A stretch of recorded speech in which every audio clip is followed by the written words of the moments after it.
You can go ahead. We can hear you. Okay. Over the past 30 days, you've had 18 crimes in your NPU region, which is NPU is 102B.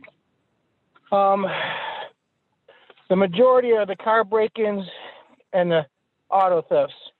We did make several arrests on the auto thefts at 65 Joseph E. or 336 Joseph E. Lowry on an auto theft perp, and we also made another arrest on entering auto over there in the same area. Crime, we had 42 crimes last week. We are trending really extremely low for Zone 1 this year and last year. We're keeping up that trend. We've fought really hard to keep this trend, so we're working diligently to get rid of all crime. Slow process, but we are working hard, and it shows our crime is slowly going down every month year to date. So does anybody have any questions?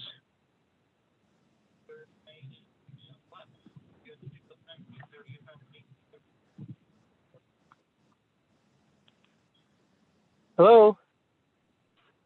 Hi, I do. I'm sorry, I'm trying to find where I raised my hand. This is Colette. Do you all have special plans for the summer? I mean, even though the kids have been out of school now, they'll really have more time on their hand because we don't, like when school is out, crime normally goes up in the summer. And I was surprised to hear that crime is down because crime doesn't feel down.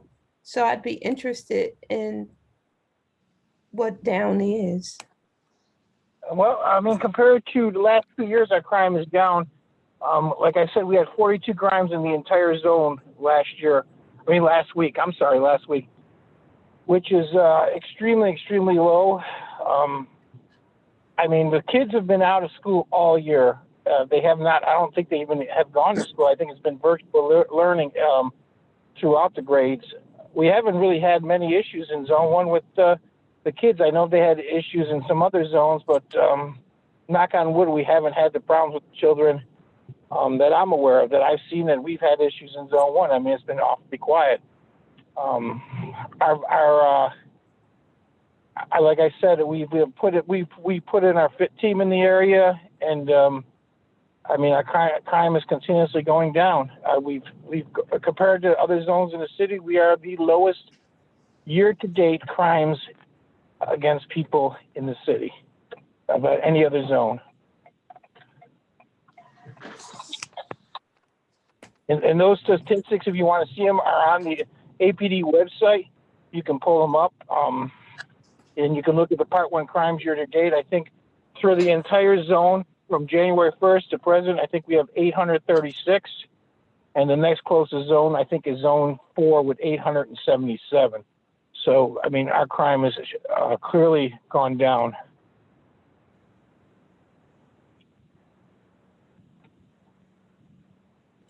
Okay, anybody have any other questions for Zone 1? I don't see any hands up, so thank you so much for all that you do. Thank you. Have a Enjoy the rest of your night. You too, thank you.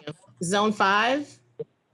All right, good afternoon, Madam Chair. First of all, I hope everyone enjoyed their Mother's Day weekend. It was beautiful out. All our parks in Zone 5 was packed from Piedmont, and everybody was out having dinner. So we had a very busy weekend once again in Zone 5. Like I like to say, every weekend is All-Star Weekend in Zone 5. But with that said, I have a couple of announcements. As you may or may not know, Chief Bryant is no longer the interim chief of the Atlanta Police Department, but he is now the chief of the police department. So we were glad to hear that. So he know where he stands. Also, you talked about the kids earlier. Actually, the PAL program is doing a fundraiser this week called The Amazing Race. I'm going to put the link into the chat once I finish my presentation so you guys can go donate, because what PAL does is they take those kids in the summertime and put them in programs and things of that nature. And that moves me to my next point. Here in Zone 5, we allowed 2 officers to focus only on our water boys who sells water.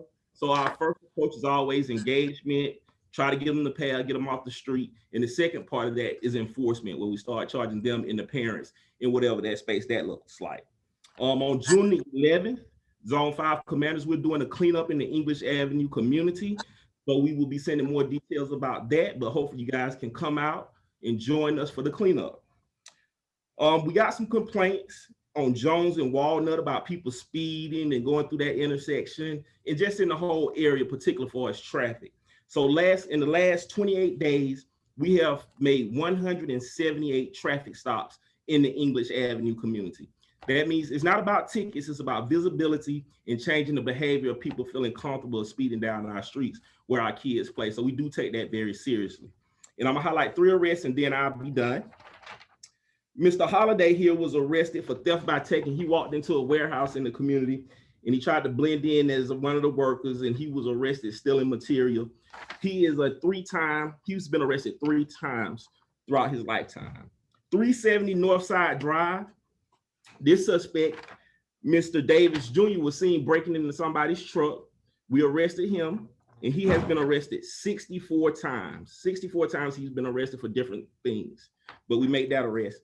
And speaking of the traffic stops, Mr. Lavender here was arrested for talking on his cell phone. Once he was stopped, it turns out he didn't have a license, he had a gun, and he had drugs in the car. So we made that arrest off of a traffic stop in the area. He has 3 cycles, which means he was arrested 3 times. So with that said, I will take any questions for Zone 5. Anybody have any questions? Please raise your virtual hand. If you go to reactions, you'll see your virtual hand. Mother Moore. Yes, how you doing, Major? 2 things. What are the neighborhoods that are in Zone 5? And the second thing is, what relationship are you all building with the Water Boy project that's being initiated at the Katherine Johnston House? All right, so Zone 5 is English Avenue community only. I think that would be in Zone 1, the Katherine Johnson House, if I'm not mistaken. But we cover English Avenue, Georgia Tech, Midtown, Downtown, Atlantic Station. But those are some of the Zone 5 neighborhoods. But as far as the Water Boy initiative, I'm not familiar with that one. I know we're working with the mayor's office, with 100 Black Men of Atlanta, and a couple of other private organizations to get some funding for these kids, put some programs, some mentorship programs. We actually sent our officers to the 100 Black Men of Atlanta to get the mentoring program, because at the end of the day, we are police officers and some of us might not be trained in mentoring, but we're gonna add that tool to our belt to see if we can reach these kids. Hopefully that answered your question, Mother Moore. Anybody else have any questions? Okay. Well, All right, thank you for having me. And I'm sorry, ma'am. Thank you for having me, and I'm gonna put the link in for the amazing race so you guys can tune in, because every dollar helps. I know it's hard times for everyone, but if you could make that donation to PAD, we would really appreciate it, and just put it under Zone 5. Thank you. Thank you so much. Fire. Jason, how are you? All right. Hello. Hi. How is everyone? Good. All right. Okay. So my name's Jason Wozniak, Battalion 2, Atlanta Fire Rescue, and I just got a couple things. We're coming to the end of our spring hydrant tour, and so what that means is you'll probably see some fire trucks out driving around, stopping at the fire hydrants, and all they're doing is just checking the fire hydrants, making sure they work. We do that twice a year, so that's all normal. If you see a hydrant that's knocked over and not working, you can report that to any fire station. That's fine. We're in phase 2 of the reopening, but we have not opened up all our programs back up yet. So we still haven't opened up the car seat and the smoke detector program, but we are gearing up, getting ready for those programs to open back up just as soon as we get the go ahead. The gas shortage, we're monitoring that. There's plenty of diesel fuel still left, so that shouldn't really affect us with everybody running out to go get gas. And other than that, just moving into summertime and the warmer weather, we're going to just talk about grills real quick. Grilling, just so everyone knows, on a multi-family apartment or condo, there's no grills allowed on the decks on those porches. And then with houses, we recommend the grill is 10 feet away from the house. So those are our recommendations as far as grilling is concerned. Other than that, that's about all I got. Does anyone have any questions for fire? Mother Moore? Madam President, I want to know if you all are checking every single fire hydrant in the neighborhood and what that looks like in terms of what that inspection is. Like, are you turning it on, running the water, that kind of stuff? Yes, ma'am. Okay, so we're actually working along with the water department. So the way it works is we go out to a fire hydrant and we loosen all the caps to make sure they're not stuck shut. We turn the hydrant all the way on. And when we first turn a hydrant on, there's usually some muddy kind of brown water. So we run the hydrant until it turns clear, until it runs the dirt out of there. We turn it off. We put grease on the caps and on the hydrant to make it kind of easier to operate. And then what we do is we paint it. So we repaint it silver to kind of freshen up the paint. And then after that, we have a computer program where we go in and we document that the hydrant's been inspected and if there are any issues. And that report goes to the water department, and then the water department gets that report, and then they in turn come out and make any repairs that may need to be made at that time. So that's kind of, I hope that answers your question. Thank you. Yep. And Anybody I put else have any my, questions for fire? There are no other questions. You want to put your stuff in the chat, Jason? I did. I put my my cell phone and my email address. If anybody thinks of anything, they can email me or even call, whatever you guys need. Okay, awesome. Thank you so much. All right, no problem. Have a good night. You too. Anyone from the DA's office on the call? Code enforcement? Good evening, NPU. Evening, good evening. Evening. At the moment, we got a couple of houses. I want to, what's that address? Yeah. A couple houses, I think, on Sims Avenue that's being taken over by the city so they can get torn down. Other than that, I really had nothing else to report for NPUL, but I will take any questions or concerns anybody's having. What are the addresses on Sims Avenue? It's like, let me see, it's 1043 and I think 1045. Okay. Yeah. Anybody have any questions for code enforcement? Do you all deal with, or will we have to call you? Will we have to call you if there's trees in the right of way? If it's in the right of way, you can just call. It wouldn't be us. We don't deal if it's on private property, but you can't call the city, and if it's in the right of way, and they'll come clean it up. I wonder if that's Public Works then. Okay. Yeah, Public Works with that. Okay, thank you. Anybody have any questions for code enforcement? Okay, thank you so much. You have a good. You too. Public Works. Anyone from Public Works? Yes, good evening. This is Pete Francis, Suite Officer, DPW. I have a few points that I want to make. First and foremost, we're winding down to the end of that temporary schedule that we have in terms of collection for the alternate week for yard trimming and recycle.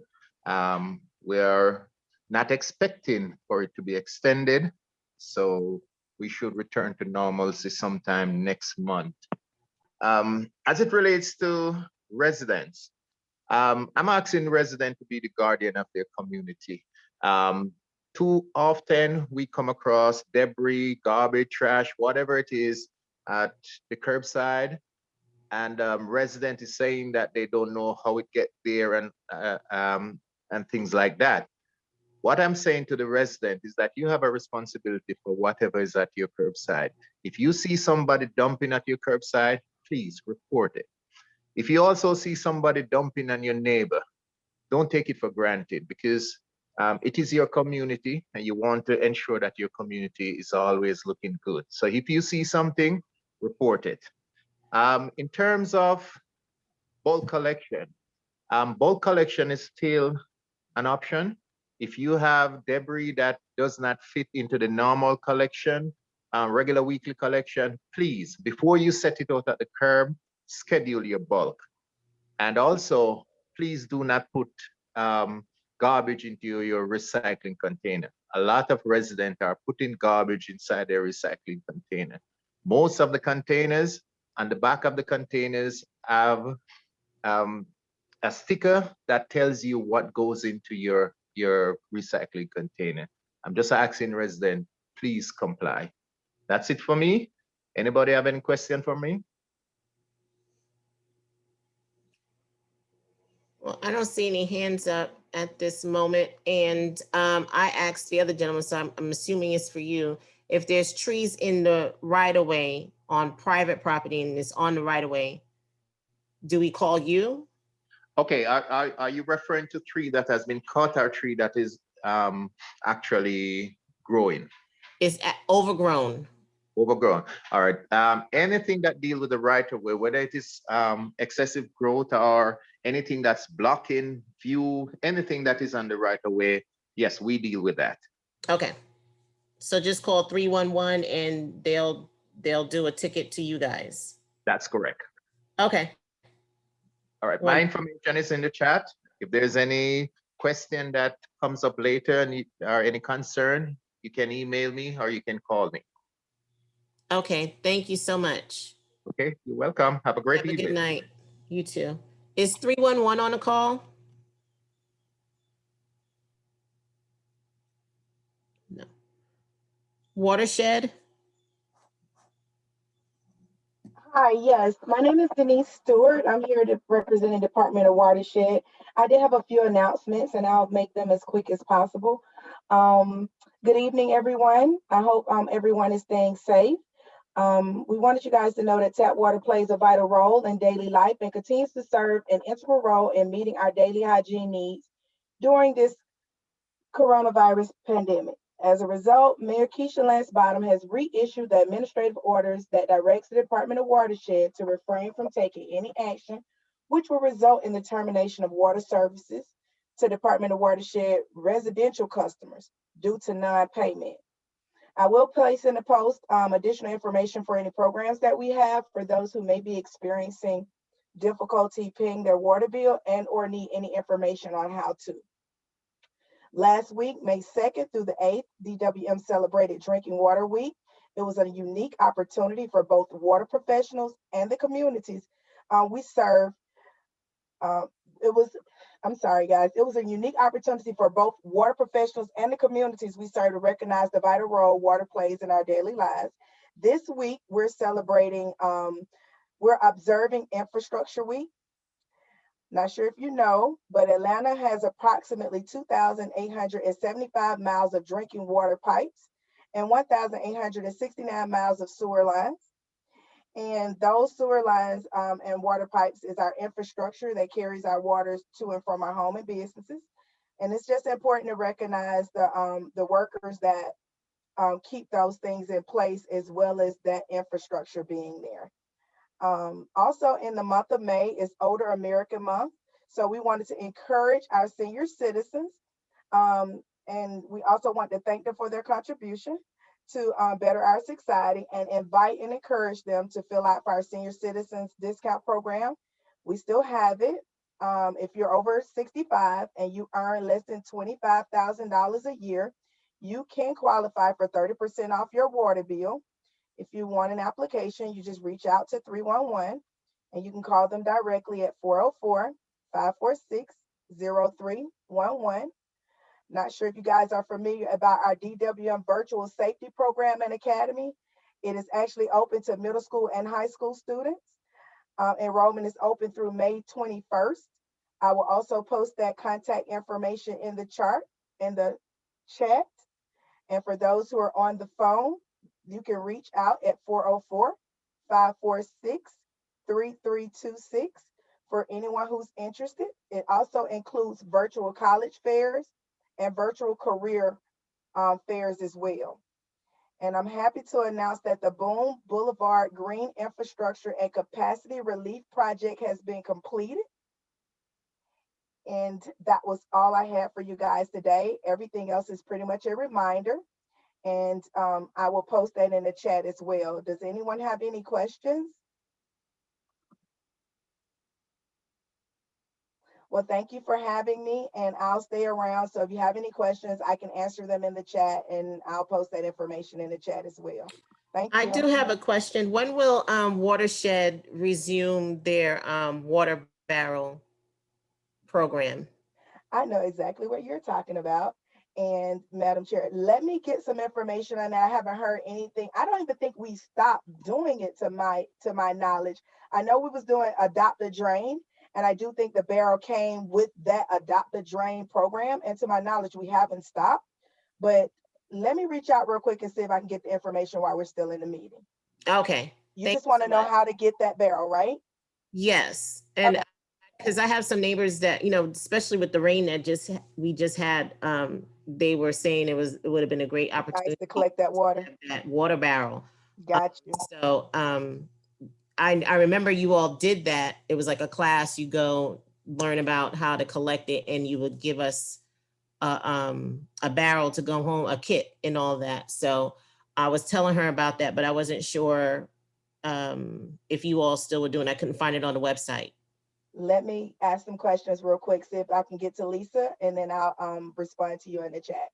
Okay, thank you. You're welcome. Anyone else have any questions for Watershed? All right, moving on. West Side Future. Well, before we go to that, I see that Mr. Riddle from the Sheriff's Office is on the call. Did you want to share something? Yes, I did. I apologize. I was trying to unmute myself. Hi, my name is Trey Riddle. I'm the manager of intergovernmental affairs for your Fulton County Sheriff, Patrick Labatt. We've been busy. We've been in office for slightly over 100 days, and we've been busy from Milton to Palmetto, and most definitely in the city of Atlanta. Sheriff Labatt has engaged in a number of force multiplier endeavors. As many of you are aware, the job of and responsibility of Sheriff Labatt is to not only manage the jails, but also the court system and the overall public safety of the county. He has begun partnerships with not only APD, but the various police departments in the 15 municipal cities throughout Fulton County to address critically important issues such as street racing, combating major crimes, auto theft, combating sex trafficking, and illegal drug operations. As some of you may have seen recently, street racing's been sort of at sort of the top of the queue because it's a problem in Atlanta. It's a problem countywide, and we've been working with local and state partners to address that aggressively. Sheriff Labatt stood up a new gang task force. And has also begun patrols in other parts of Fulton County. He's deputized more than 400 police officers across the county. And when we came into office, we had approximately 174 vacancies. So we are still recruiting. But to date, we filled 52 sheriff deputy positions as well as 17 detention officers positions. Additionally, I noticed, I believe I heard some information a little earlier about COVID. We've endured it on an individual basis as citizens in Atlanta and Fulton County and Georgia and the nation. But it also affects, quite honestly, it affects the inmates and the hardworking men and women of the sheriff departments. To date, we've through our rapid testing site, we've administered 6,000 rapid COVID tests.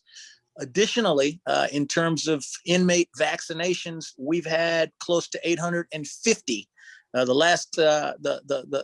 last accurate count was 830 on Friday, but they tend to move at a fairly brisk pace. So you know, the sheriff took an oath to constitutionally, humanely care for individuals presently incarcerated. There are a number of other issues. I'm not going to try to dominate the time that you've afforded me, ma'am. But my contact information is in the chat. If I can't get you an answer to any questions that may or may not be or that may be raised tonight, feel free to reach out to me, and I'll get you an answer in an expeditious and efficient manner. And if I can ever be of assistance to the leadership and the members of this NPU, please do not hesitate to contact me regarding any issue, no matter how small or big you may perceive it to be. We are here to protect and, most importantly, serve. So thank you for the opportunity to say a few words tonight. You're welcome. Anyone have any questions for the sheriff's office? Okay. Well, thank you so much. And if you could put your stuff in contact information in the chat, and we'll get to you if anybody has any questions later on down the line. Appreciate it. Yes, ma'am. Thank you. West Side Future Fund. Thank you, Madam Chair. Hello, West Side. Joan Vernon here, English Avenue resident and your community advocate for West Side Future Fund. As some of you know, we have a summit that's aired live on Facebook, YouTube, and somewhere else. I got to get the other place, but it comes out in your weekly newsletter. The Transform West Side Summit features the efforts that are taking place under West Side Future Fund. And this last Friday, May 7th, we had a very special one around Home on the West Side, which is the pipeline to home ownership as well as rental units.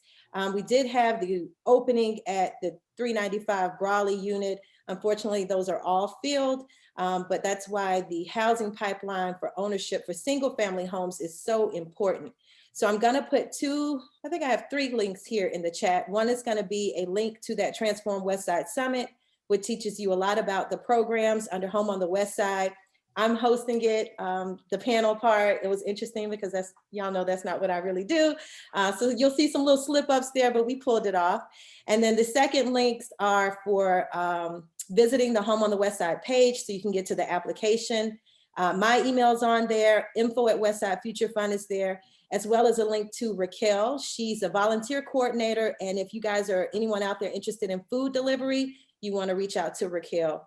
Last but not least, a very special shout out to your NPUL leadership for getting a second round of the Home on the West Side informational session. This time we have On the Rise presenting as well. So West Side Future Fund will address some of the questions that came out of the last session, and then we'll turn it over to On the Rise for you guys to ask some of the other questions that were proposed for them. And that meeting is gonna be on May 13th. I believe a link has been sent out, Chair, to the group. Yes. Awesome. So you guys should have the link. And if you all have any questions for me, my email's in the chat, as well as open for any questions now. Anyone have any questions? West Side Future Fund. Okay. No, Joan. Thank you so much for your time. Thanks, everyone. Atlanta Housing Choice Neighborhood, is Ms. Whiteside on the call? Hi, my name is Angela Benjamin. I am the manager of special projects. I'll be presenting tonight on behalf of Choice Atlanta. Ms. Whiteside and Mr. Roderick Wallace are both on much needed vacation. So I will be presenting on micro grant and our scholarship program.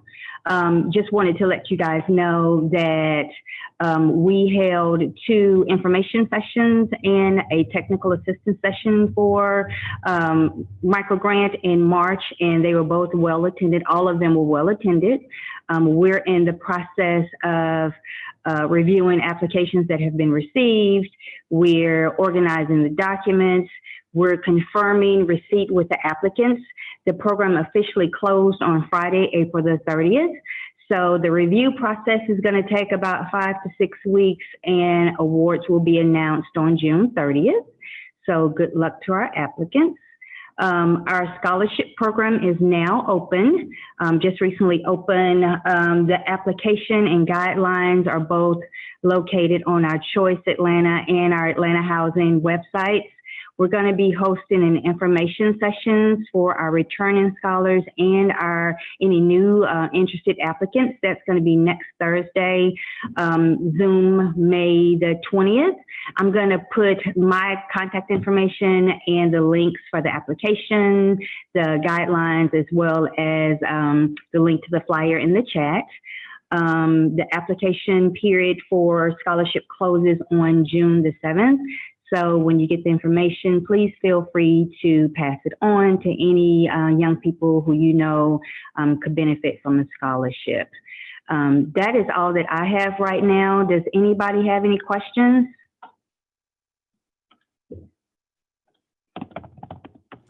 I do not see any hands up. So that is all. Thank you very much. Have a good evening. So much. You too. Is there anyone from Councilman Brown's office on the call? Yes, I am. This is Vonda Malbrough from Councilmember Brown's office. Madam Chair, Executive Board, and members of NPUL, good evening. As I mentioned, my name is Vonda Malbrough, and I have a few updates. I do want to start by especially recognizing Ms. Sherry, the NPUL Secretary. Thank you so much for being an avid supporter of this past weekend's event. Just to make the members aware, Councilmember Brown partnered with Booker T. Washington High School, as well as Greenleaf Foundation, and started and supported the Ag STEM Technology Program with a farm. We had a ribbon ceremony where we had Superintendent Dr. Lisa Herring to come out, as well as other distinguished guests. Ms. Sherry was one of them to support this event. Thank you so much on behalf of the office, our office, as well as Booker T. Washington. In addition, the only other opportunity is that we are excited to announce that 28 cameras are going up and being installed throughout District 3, some near Morris Brown College. So we're excited about that. Our goal is that they will be installed by the fall, but no later than the end of the year. My information is already in the chat. And again, we thank you for the support that NPUL provides to our office. I'm open to questions at this time. Anyone have any questions, Councilman Brown's office? I do. Go ahead, Glad. Okay, so we're doing more cameras, and you may not be able to answer this, but I didn't think that they had the funding to keep the last cameras, like seems like the last, at one of our previous meetings, we were told that they didn't really have the funding to maintain the cameras that we already had. One. So that was, I guess, my main question.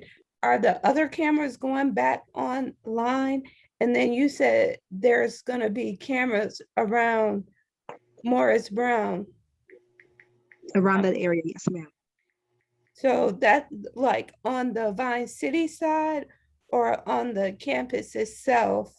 Because I do notice people on the Clark property, which is not Morris Brown, like the building that's burned down with the fence around it, you see people going in there, or the former student center, you see people going in there and parking down in that parking lot.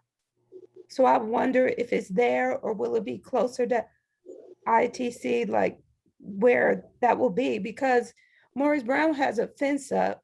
They have 24-hour security guards, and then the Clark police force, they park in that parking lot. So they have security there. So I'm curious who requested the cameras to go up around Morris Brown, as opposed to fixing our cameras. So to answer your question, you are absolutely correct. I can probably only address one of those questions. It's going to be more on the Vine City side. What I was informed, I will definitely clarify that information just to make sure. So it's not going to be on the campus of Morris Brown. Secondly, as far as the initial cameras that was installed about funding, I was not made aware of that since I'm brand new to the team and just started in January. But I am hopeful, and what I will do is speak with Major Collier and his team to just find out specifically what will happen to the existing cameras and the funding that took place for that. Okay, thank you. Rosario? I think my concern was the same because I know there's a lot of cameras in English Avenue, but they're not really capturing anything that's going on. And like when there was a shootout across my daughter's home, the cameras were there, but nothing was captured. And they said, well, these cameras are there, but they're not being monitored or nothing is being recorded from them. So what's the point of having spent all the money on it if they're not going to be recording and if they're not being monitored? Because there's still like a lot of, stuff going on in English Avenue. That don't stop. They just move from one corner to the next. And again, I'm sorry, Madam Chair. And again, what I will do is make sure to get this information back to your chair and just again address those. If you can do me a favor and share that information with Madam Chair, the President, I will get with her and then her and I can have an offline conversation so we can make sure that information is taken care of and the questions are addressed. Thank you very much. No problem. Thank you. Thank you so much. Any other questions for Councilman Brown's office? Okay. Thank you so much. Have a good night. You too. Thank you. Councilman Bond. Anyone from Councilman Bond's office? No. Rep Thomas?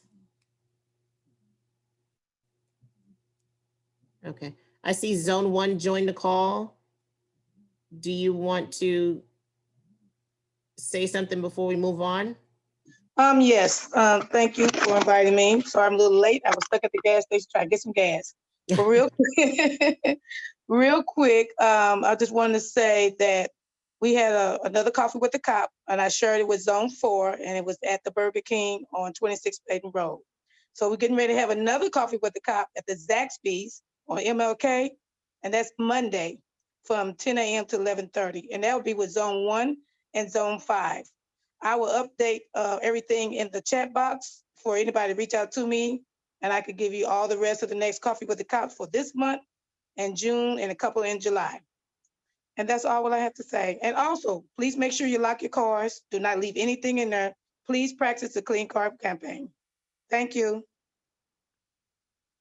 Any questions for me? Mother Moore.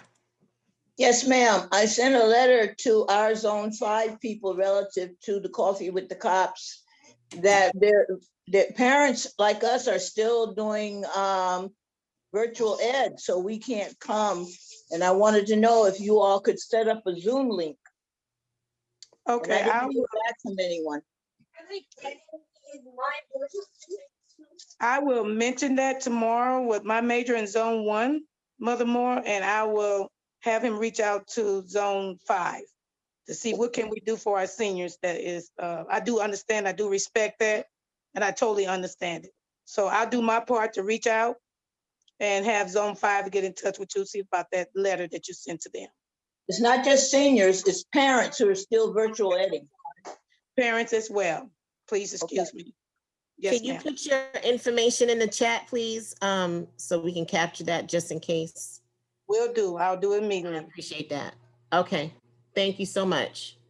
Okay, so that's it for our city officials. We're going to move on with the agenda. We're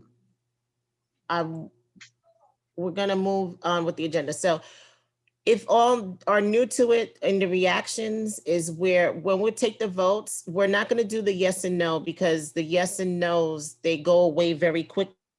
Just when it's time for us to take a vote, just use your hands and we'll count it that way. So raise your hand if it's a yay or if it's a nay. When you click the yes and no, once you click it, it goes away very quickly and we can't capture it. So please don't do that. Just raise your hand when it's time for voting, all the voting members. In the chat, there is a link for you to sign in Google Forms. Use that link to sign in so that you can be accounted for and that we know who the voting members are. So when it's time to vote, and also, you know, when election time comes, you can vote and stuff like that. So please use that Google link in the chat to sign in. Now we're going to move on to the planner's report. Madam Chair, just a point of clarity. Yes, Mother Moore. Could the executive committee consider that we need to have reports from our state senator, our state representatives, and all of our elected officials, even our Washington people? We'll take that into consideration. Thank you. Yeah, we'll take that in consideration. Thank you, Mother Moore. Miss Lyons. Yes. How are you? Right here. How are y'all doing tonight? You have a report for us, or? I do have a planner's report for you all, and I'll put the links to everything in the chat. The Department of City Planning continues to work hard updating the 2021 Comprehensive Development Plan. 2 key highlights this month. We will have a draft plan for public review and comment online. And next month we will be hosting 3 virtual public meetings: June 10th from 6 to 7, June 12th, 6 to 7 p.m., June 12th, 1 to 2 p.m., and June 17th, 1 to 2 p.m. Visit atlcitydesign.com/2021-CDP for updated information and future meeting dates. Next, NPU University is offering one class in May 18th from 6 to 8 p.m. is the Zoning Fundamentals Lab. To register for classes, please visit npuatlanta.org. Next, NPU University is partnering with the Code Enforcement Commission to offer the Code Enforcement Virtual Training Academy. Code Academy educates students on all matters pertaining to code enforcement and includes instruction from various city departments. Classes begin on May 22nd, and the extended deadline to apply is May 14th. For more information, visit npuatlanta.org/Code Enforcement Academy. And last, join the Urban Design Commission and the Department of City Planning on May 18th at 7 p.m. to highlight design excellence at the 2021 Awards of Excellence and Community Design Awards. This virtual event is open to the public. Visit udcdesignawards.eventbrite.com to RSVP, and I will include links to all this information in the chat. And that's all for me. Awesome. Thank you so much. Anyone have? Yes, Mother Moore. Could those notices be sent to you, Madam Chair, so you can send it to us and we will have it in emails? Sure. Lanice, you'll send it to me? Yes. Cool. Thank you very much. No problem. I'll do that. Mother Moore, you have another question? No, ma'am, you can put me off. I got you. Okay, thank you. So moving on the agenda, we don't have any committee. Well, we did meet with the land use, did meet on Monday. Annie Moore, can you please give a report on what's going on with land use real quick, please? We only had one item for voting. And I don't, Jen, if you can help me, if you can remember the address, it's on Joseph Lowry, which we did vote to support. That was Cicely, she's on the call. Yes, I can't remember the address, but hold on. And that was the only item we had for voting. Okay. And we voted to support that project. Okay, and she's coming for a presentation. So she'll give, yes. I can't remember the address. I do apologize, people. We're sorry. I can't remember the address. Okay, so Public Works. Leslie, are you on the call? You want to give a little update on your committee?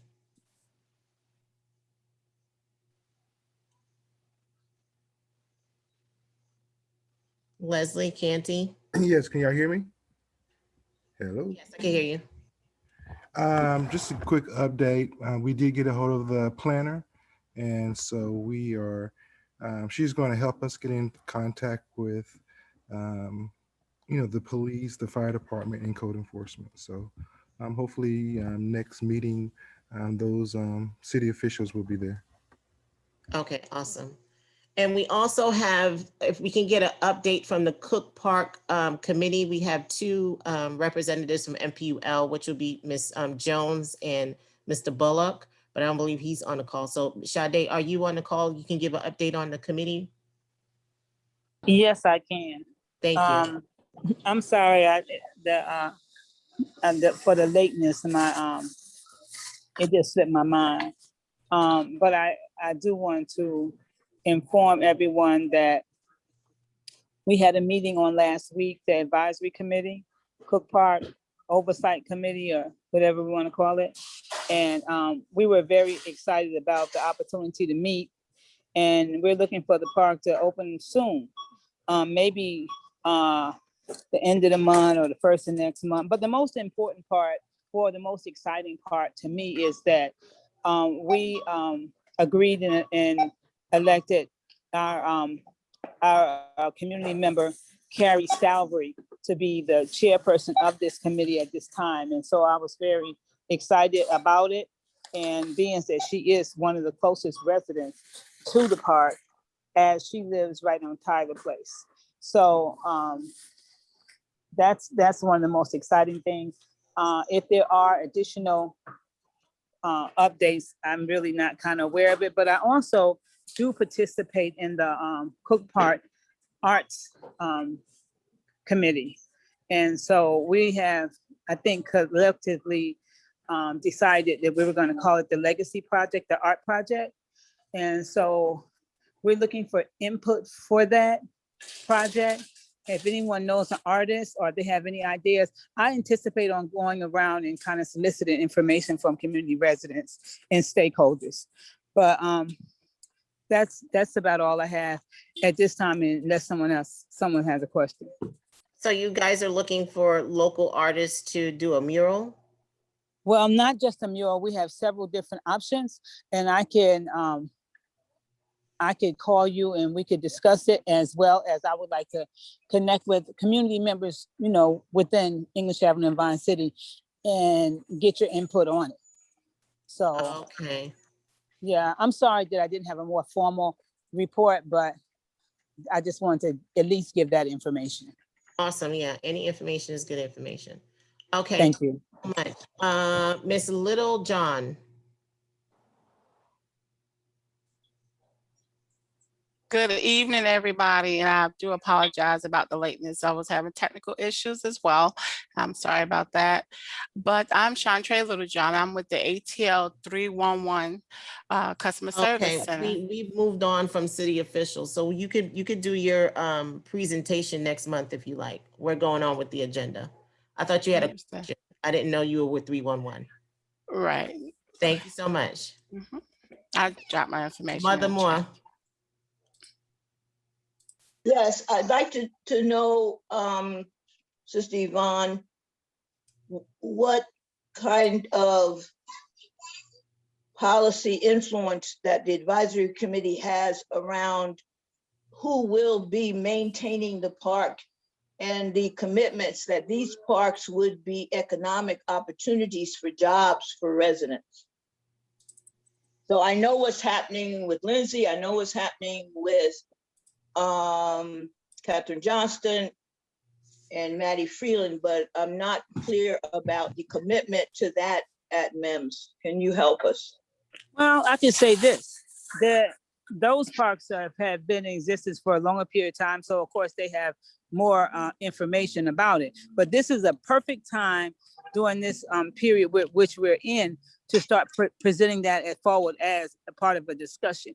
So no, we have not actually figured out how we'll do that, but it has been mentioned, because surely there's a couple of residents on the oversight committee, the advisory committee, and it's been mentioned, but nothing has been conclusive. So I would be glad to take back any information about that. If we feel like the parks in English Avenue have been successfully employing people from the community, that might be a what you call that word? I want to say example, but it's another. It could be a pilot that could be shared in the Cook Park or throughout, maybe even Vine City Park. But the main thing is that there is something going on that we could showcase as a possible opportunity. So I'm willing to discuss that and to take that information back to the committee. Madam Chair, is this an appropriate time for a motion that the NPU support and that this park be committed to economic opportunities for residents? No, that'll be out of order at this moment. We should have like an informational session and do that there and have more discussion. That'll be kind of out of order right now. But no, excuse me, Madam Chair, but no, Mother Moore, that I will take that back to the Oversight Committee, and I should have some further information to give you. But as Carrie Salvery is a community member and is about community development and economics, we will be discussing that, and how the question did somewhat come up, but we have not been able to fully engage about it, is who will maintain the park. And as the Trust for Public Land, I believe that's the owner at this time, will transfer the hands into the City of Atlanta. There'll be more discussion about it. And so do not worry. We will, just thank you for mentioning it, but we will be dealing with that for sure. Okay, Mr. Amos, you had a question for Sade? Just very quickly, thank you guys for working on this. It was said at the Vine City Civic Association that once the park is completely turned over to the City of Atlanta, a part of it will be owned by the Parks Department, while the other part will be owned by Watershed Management. So as you're talking about upkeep scheduling, make sure the City of Atlanta is working together to give us that one schedule, and we don't have two different schedules at the same time. That's it. Okay. Thank you, Byron. I'll make sure that I note that. It's duly noted. Annie, and then we'll move on. No, I'm good. I'm good. Okay. Well, thank you, Madam Chair, for the opportunity. You're welcome. Thank you so much.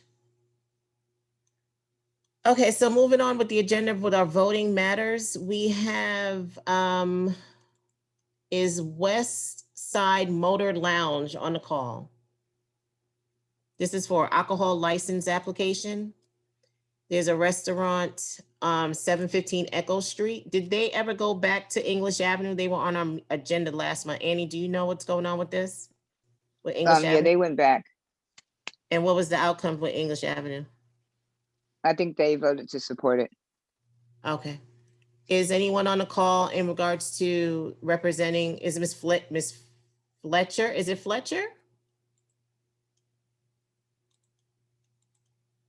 I thought I saw her on the call. Elizabeth? Jennifer? Yes? This is Tanya. Okay, hold on a second. I see Elizabeth. Okay, I see you on the call, Elizabeth. Do you want to give a little presentation on your liquor license? I see you in the chat, but I don't see you. I've unmuted myself, but you aren't here. No, we're not hearing you. We do not. You want to log off and log back on probably? And we'll move on and come back to you. Okay, she's going to try to join again. And are you there? I'm here. Oh, there you go. Okay, go ahead. Is that better? Way better. Good. I had you on the phone as well as the computer, so apologies. It's nice to talk to you all and good to be back. Yes, we met with both the Zoning and Review Board in English Avenue, and we met with the Neighborhood Association, and both voted to approve the project. I'm more than happy to share my screen and take the NPU through a brief presentation if that would be helpful, or to answer any questions. I know we talked If you can, please, if you can remind people what the project is and why you need a liquor license and all that good stuff. Sure, absolutely. So Westside Motor Lounge is planning In like 5 minutes. You got it. I'll be quick. Westside Motor Lounge is planning to open at the intersection of Donald Lee Hollowell and Northside Drive. We are a bar and restaurant concept that is going into one of the existing, there are 3 existing old auto repair shops, thus the Motor Lounge part of this. And we have designed a bar and restaurant program that will have a large outdoor community aspect. So we'll have a bar, a restaurant, a taco truck on site that will operate, and then do quite a bit of programming on site. So imagine come enjoy Westside Motor Lounge before you walk over to the Mercedes-Benz Stadium to see a Falcons game or a United game, using the lovely Westside Beltline as an opportunity to get there. Our plan is to open in September, October of this year. Our background is in food and beverage programming. I ran the Atlanta Food and Wine Festival, and my partners and I work with a number of developers in town and helping them conceptualize creative uses for spaces. So Westside Motor Lounge was that, and has allowed us the opportunity to engage the hospitality community in particular in providing space for us to offer chefs a place to start cooking again if they lost their restaurant, or join us in our bar program. We're hoping to engage strongly in the community and hire from all around the English Avenue area, and throughout the West Side community, those who will serve as servers and bartenders and programmatic staff, and anyone who can help join us and be a part of the group. We also have a community space, which we would love to host any community meetings in that are possible, and are working with a number of people to create a community retail space that would be open throughout the week, and offer opportunity for residents and neighbors to come and sell goods, or kind of a market type atmosphere. So things like that. I'm happy to talk through any questions that y'all might have, or address any other thing that comes. Hope that was succinct enough. Madam Chair, I can't hear you. I think you're on mute. Anyone have any questions, please raise your virtual hand. I don't see anything. Yes, Mother Moore. Madam Chair, I didn't make land use, and the presentation wasn't done at English Avenue membership meeting on this. So I'd like to know what are 2 things. What are the arrangements for parking for patrons? And number 2, there's a church directly across the street from you all. Have you all reached out to them so they know that you're requesting this? Yes, ma'am. So we have parking directly on our lot, directly behind the Westside Motor Lounge. There is an on-lot parking area.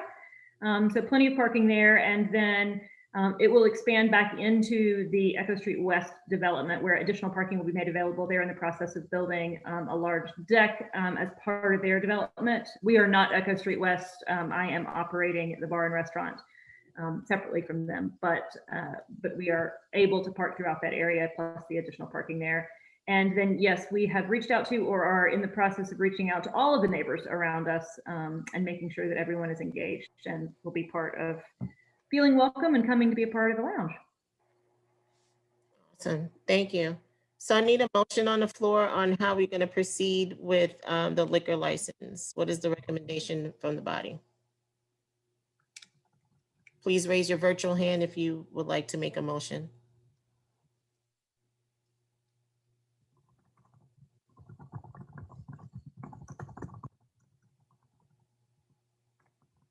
Go ahead, Tanya.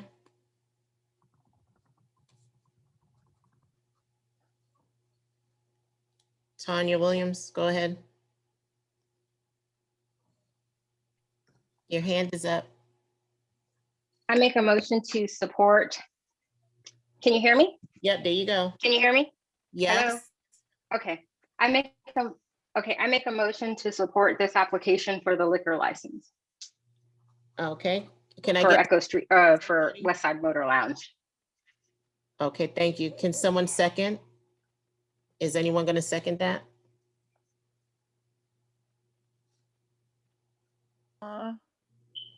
Mr. Stewart? Did Nicholas have his hand up? I don't know What's going on here? Can I get a second? Yeah, that was me giving you a second. I thought you wanted the virtual hand or whatever. Okay, Nicholas, okay. All those in, okay, so the motion has been seconded, is open for discussion. Anyone want to have a discussion on the motion? You can raise your virtual hand if you want to have a discussion on the motion. None? Okay, all those in favor, please go to your reactions and raise your hand. Don't click the yes because it goes away.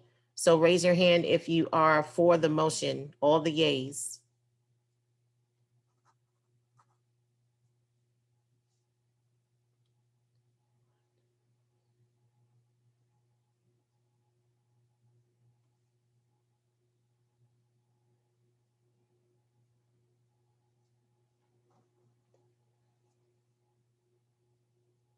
Okay, thank you all so much. We have 8 yays.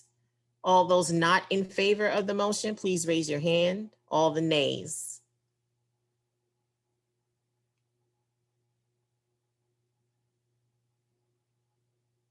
All the nays. Oh, wow. Oh, wow. This hasn't happened in a long time. So we have all the nays. Anyone else before I close it? Okay, this hasn't happened in a while. So we have 8 nays and 8 yays. President breaks the tie. So I have to break it. I know, this is so, all right. And where are you located again, Elizabeth? Where is it actually again? The Westside Motor Lounge is at the corner of Donnelly Hollowell and Northside Drive. It's the old abandoned lot, the auto repair lots that have been there for years. And what are you going to be your what did the what's going to be your operation hours?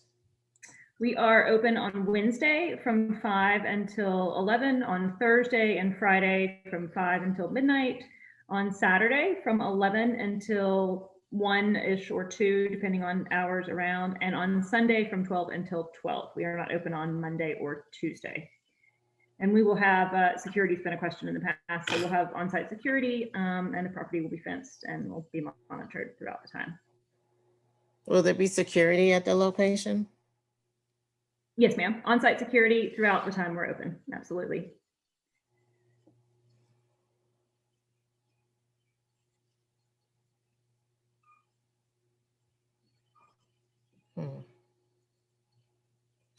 I personally have a problem with liquor license. I think there's too many in the community, and I'm going to stick with my guns as far as how I've been campaigning for that for the longest. So my vote to break the tie is a nay.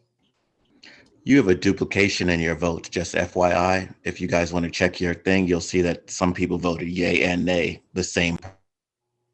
Stop it, please. Stop it. It's Stop true. it. I will remove you, Stuart. Stop. Please I'm stop. telling you the truth. Please stop. Okay, go on with your. Thank you. Tanya, you have a question?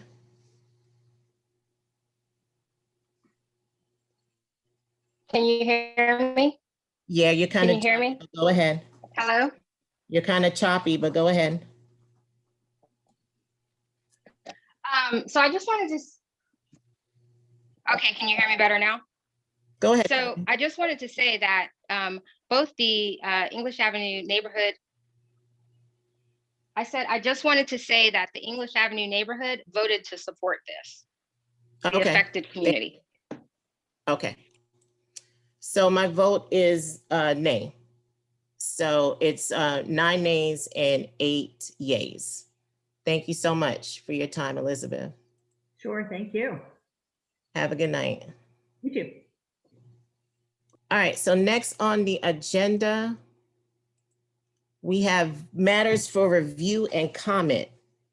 And this is for Menu Atlanta Restaurant on 880 Martin Luther King Drive, NPU. Lenise, could you help us with that?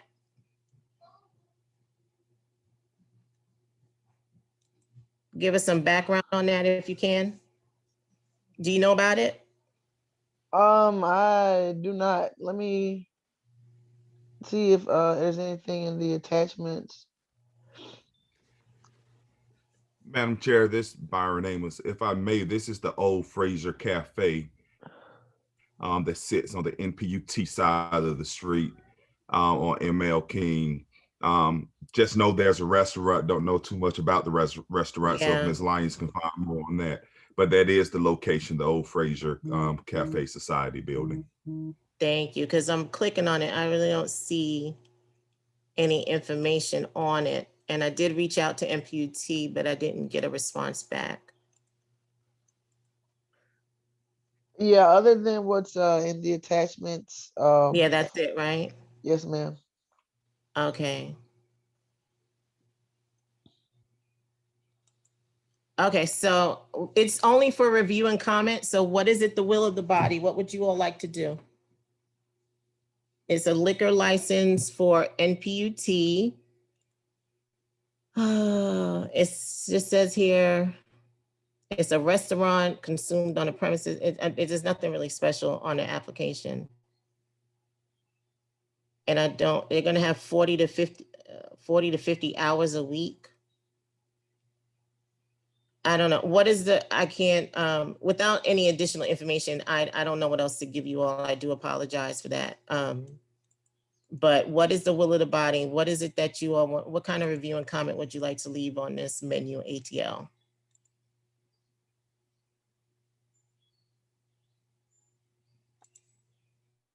Mother Moore.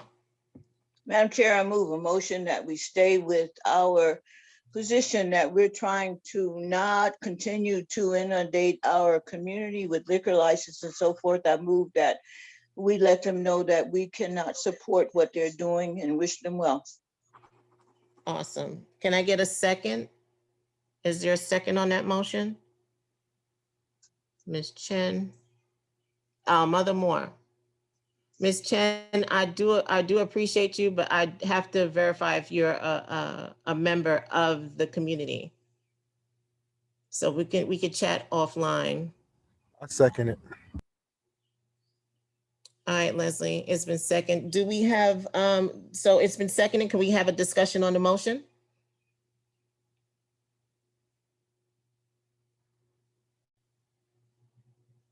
No discussion on the motion? Okay, all those in favor of the motion, please raise your virtual hand.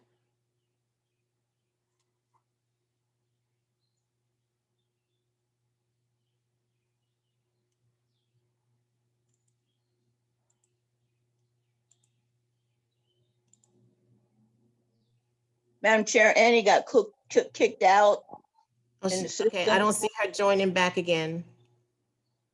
And she's voting yes. Okay.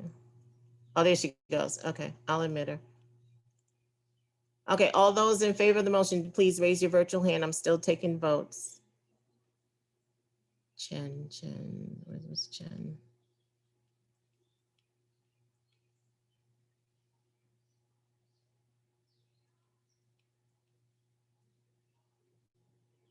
Okay, so we have 5 yays. I'm gonna lower everybody's hand like I did the other votes. I'm sorry, I did a yay too. I'm sorry. You did a yay? Okay, so we Yes, have. ma'am. Thank you for that. Sherry, what are you doing? My hand is lowered. Okay, all those opposed of the motion, please raise your virtual hand. All those opposed.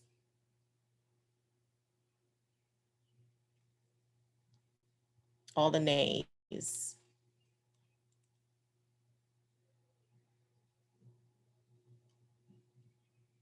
Okay, I only have 1 nay. Uh-oh, anyone abstain? Let me lower your hand like I did the other votes. Any abstentions? Get away from the window. Someone's shooting. 1, 2. What in the world? 2 Oh, abstentions. you heard that too, Yeah, Jen? you hear it? Yeah, I Someone's shooting do. like crazy. It's like a gunfight out there. Get away from the window. Oh, Lord. It's like Wild Wild West out there. Okay, so we have 3 abstentions and the motion carries. Thank you, Mother Moore. Lowering everybody's hand just as before. All right, so we have another review and comment for, I'm sorry, guys. They're going crazy out there.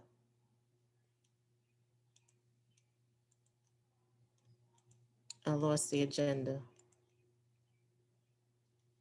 I'm sorry. Give me 1 second, guys. I lost the agenda. I have to get it back.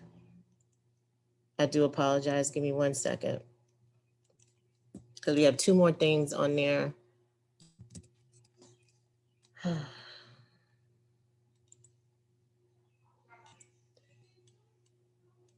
Jacob, get away from the window.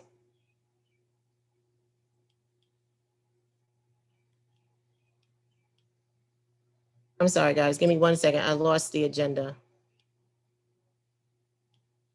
And I can't find it.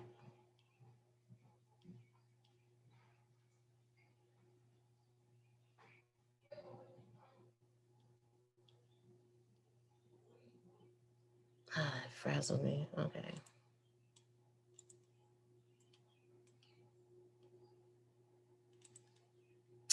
Oh, come on, Jen. All right, here we go. I'm sorry.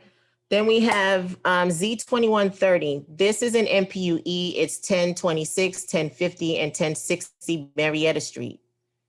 This is for a heavy industrial.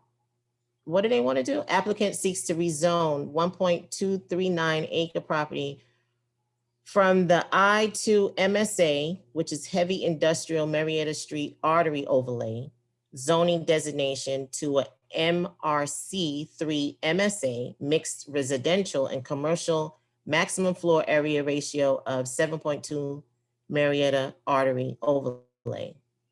Is this on the corner? Is this on the corner of Marietta over there by the liquor store? On the corner where they're building that big, huge site over there? Does anyone know? Yes, Sade. Go ahead, Sade. Lanice, do you know about this? Can you give us some more information on this? What do we need to review and comment on? I know that, yeah, this is the corner. So it's right where West Marietta and Marietta Street kind of split. Yeah. By the CSX rail line. And what they're doing here, what they're doing is they want to rezone the property from what it is right now as industrial to MRC3 to do some office, well, some residential over retail over office space. So that site, see Can on everybody this see the site, screen? yeah, that's the That's the pictures in the top show what it is now. It looks like a small office building. But this is actually the survey of the property. So it's just showing what's on there now. The site plan itself, which was in the second hyperlink on your agenda, shows what they plan to do with the site if they are approved for the rezoning. Okay, let me see if I can pull that up for everybody to look at. You said it's on the agenda as well. Yes, there's a hyperlink that says site plan. Got it.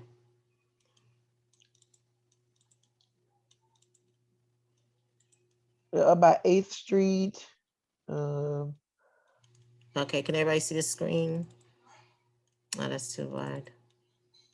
This is what they want to do? Yes. So everywhere you see the gray outline in the box is the building, like the footprint of the building. Mm-hmm. And that's where they want to do the office and retail and residential.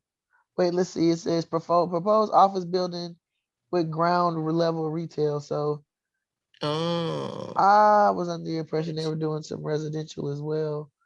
okay. But you can see where the entrance is planned to come off of West Marietta. The little squiggly line in the bottom Yeah, left shows the entrance and yeah. exit. You see the circles around it for the trees, sidewalk. So what's on that previous picture you showed with the Mhm. what looks like, that's what's planned for there. Okay, so Mother Moore had a question. Thank you, Lenise. No problem. Mother Moore, go ahead.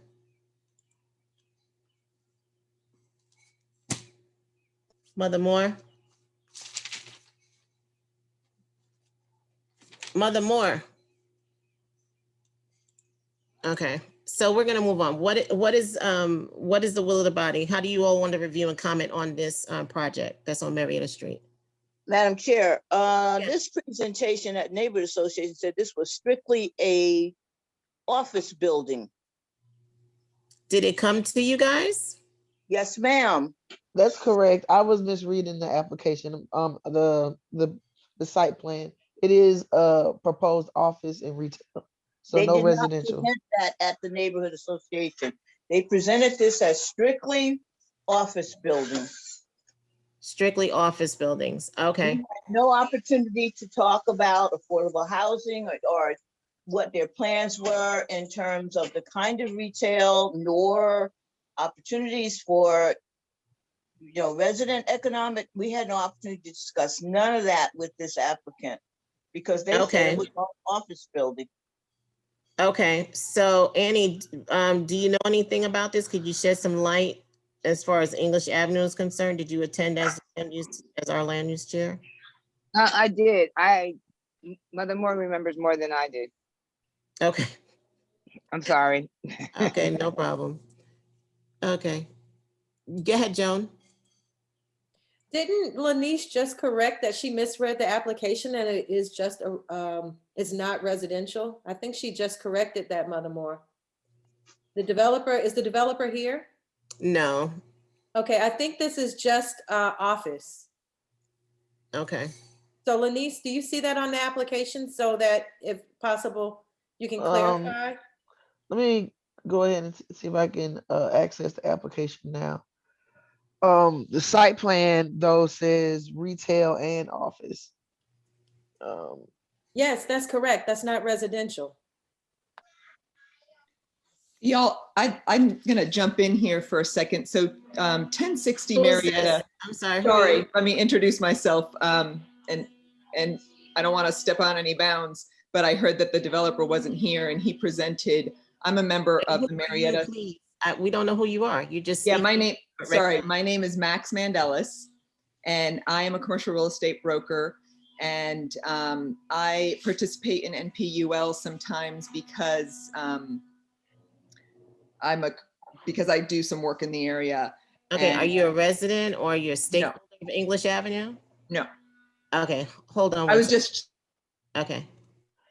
Okay, so the application says the rezoning is requested to allow a 215,788 square foot mixed use development that will include creative loft, office space, and sidewalk level commercial. Parking will be accommodated in structured parking that will be constructed on the property as a part of the proposed building.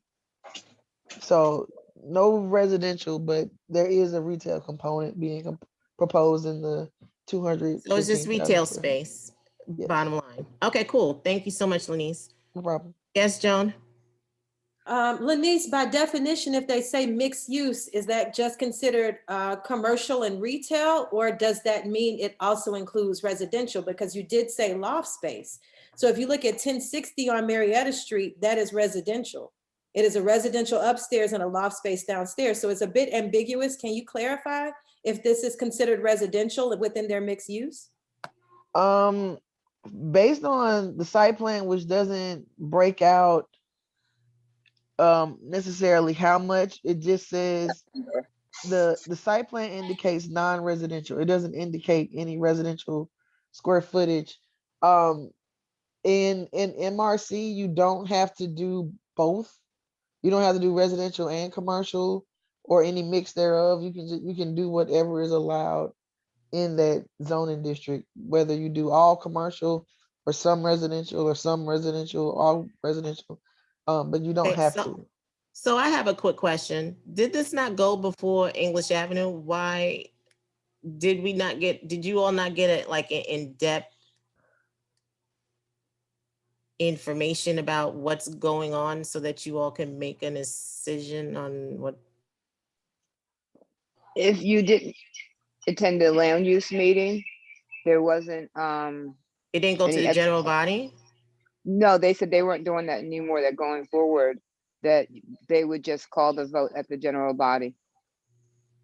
That if you didn't attend the land use meeting, you can watch the videos. So it went to the land use meeting and it didn't go to the general body for the people to make a vote, or Well, they might have voted on it, but they didn't know what they were voting on. They didn't get a presentation. yeah. Okay, so what's the, okay, let's stop. What's the review and comment? How do you all want to proceed with this? So we can move on with the meeting. Mother Moore, is it to a motion or something? I need a motion from the floor. What comment, review and comment you want? I'm just affirming again that I voted for this as an office building because they said that's what they were doing. Okay, so give me, so if what do you want to do? No one from land use or English Avenue is on the call any longer. So what is it that you would like to do? Max, you want to raise your hand? Okay, go ahead, Max. She wants to speak. And then we have to move on. So something. Go ahead. I'm here just to say what I know from the Marietta Street Artery Association. I'm not part of the development committee or anything like that. I've been a member of the land use committee with the Marietta Street Artery for 20 some odd years.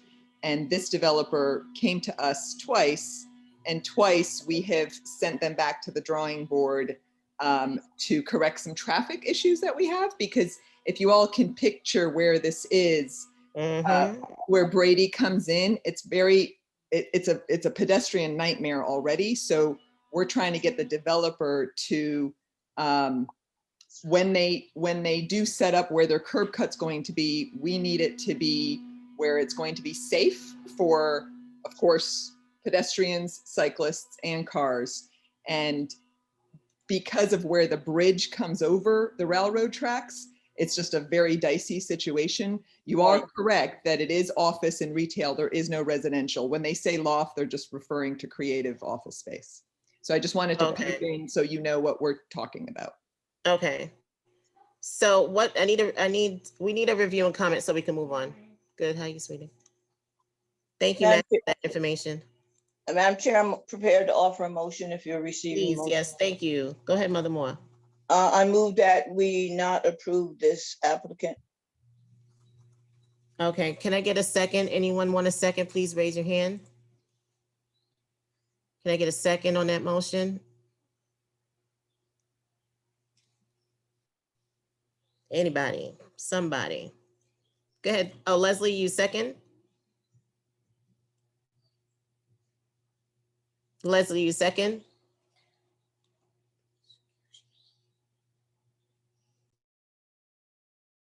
Yes. I'm sorry, I'm having some technical difficulties. I know we all are. We're human. It's all good. Thank you. So I it's been can second. Leslie second. Thank you. Okay. He got it.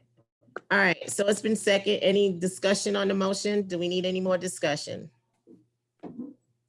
Carla, Annie, you want to have a discussion or you vote? You getting ready to vote?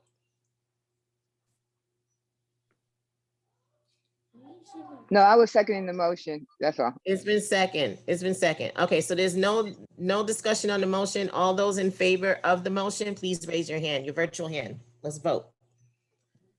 Let's knock it out.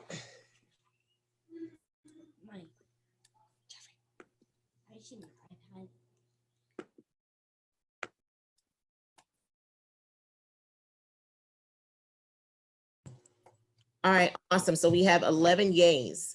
Any nays? I'm gonna lower everybody's hand. Any nays? raise your hand, please. Anyone opposed of the motion? Okay, no nays? Any abstentions? No abstentions. Okay, so the motion carries. Thank you so much, Lanice, Max. Thank you so much for that information. It was needed to make an informed decision. Okay, so next on the agenda, we have a text amendment zoning ordinance Z 2141. Lanice, you're up. Please help us with this. This is 1982 Atlanta zoning ordinance. They want to amend the definition of urban gardens to permit on-site sales by amending the special administrative permit requirements for urban gardens. So as to expand the use of urban gardens in residential areas and to increase the availability of local grown food and to stimulate neighborhood economic activity and for other purposes. So Lanice, please be ready for any questions. Okay. Question on that text amendment, Joan. Oh. I'm sorry, is Lanice gonna read the amendment first? Oh, it's dark. Is she gonna read it first and then I ask the question? Oh, I thought I read it, but go ahead, Lanice, you want to read it? Sure. It's up for review and comment this month, and next, then they'll come back to y'all in June for a vote, and then on to ZRB in July. But shortly, what it does is right now you can do urban gardens in any residentially zoned, on any residentially zoned property that's vacant. And what right now you cannot sell any of the items.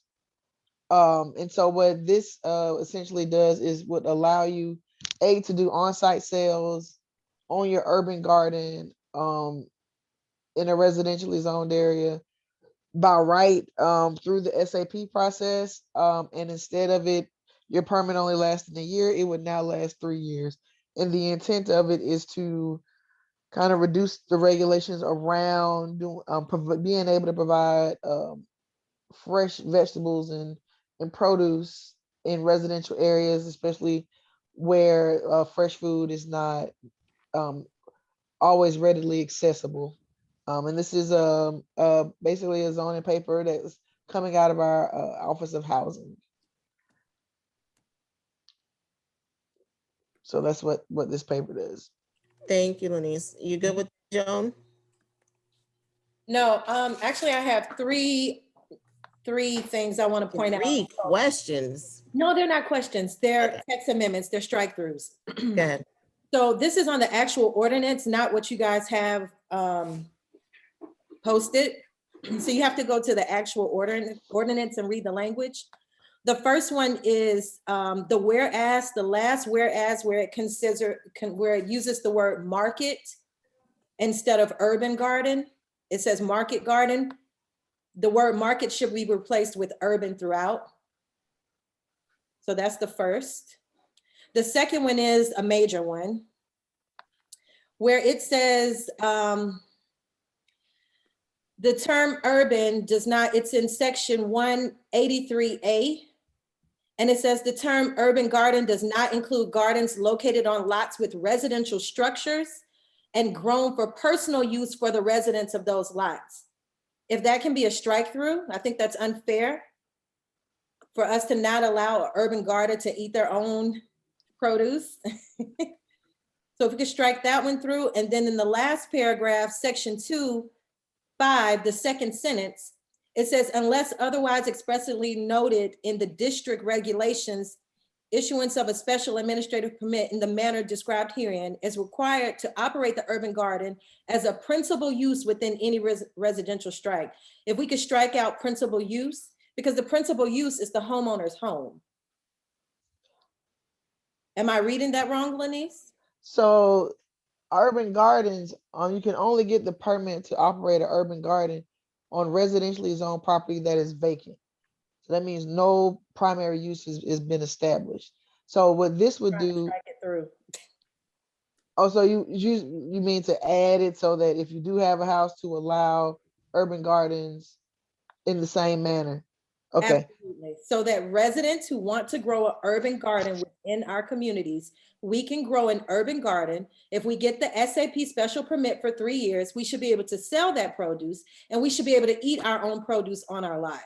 And you can eat it, you just can't sell it right now if the garden is there and there's a It says no personal use in section 83A. Eating it is a personal use.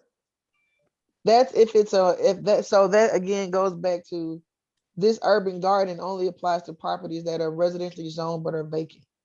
It's not if there's a structure there. I got it. So with Okay. the strike-throughs that I'm suggesting, and I would, Yeah. if it's a motion, whatever we need to do as a community, what I'm asking is that they remove the language that we're talking about that limits a person from growing an urban garden on their own lawn, where their residential structure resides, as a sub-use and not a primary use.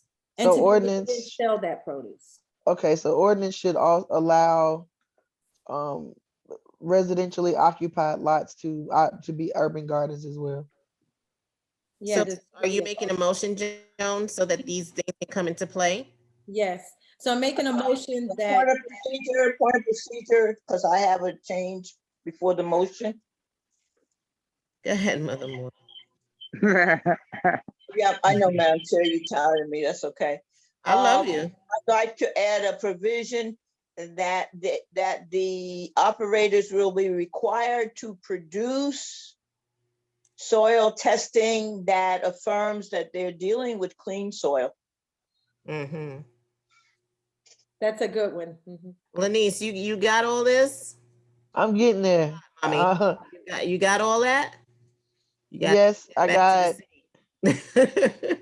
got. Ordinance should allow urban gardens to be allowed on all residentially zoned properties, and soil testing should be included with an application to ensure soil is proper or safe for growing and selling vegetables or produce.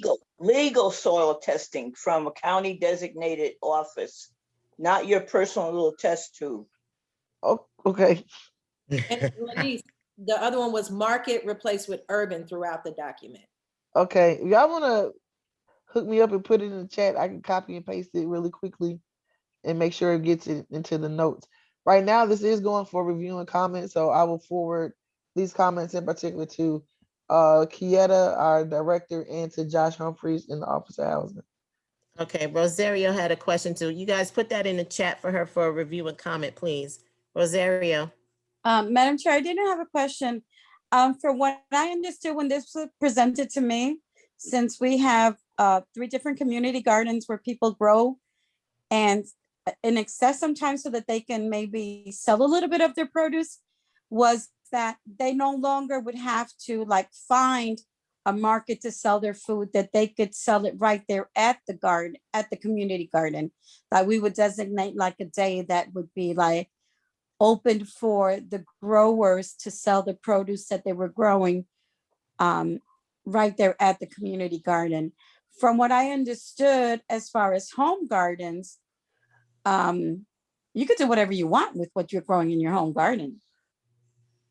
A home garden is very different from what they were explaining, because they're talking about lots where there is no residential structure, but mainly like a community garden, or even if you have, even if someone has allowed you to grow an excess of food there so that you can sell it, that you are able to sell it right from where you're growing it, instead of having to prepare it and take it to a market, which is how we have to do it now. Now, you know, that's why we have market days, but we can't sell it right at the community garden. We have to prepare the stuff and take it to a farmer's market. I just wanted to clarify that. Okay, thank you so much. Just a comment, thank you. Appreciate it. Okay, so we're moving on. Lanice, you have the comments in the chat. Mother Moore, Joan, please ensure that you put those comments in there for her.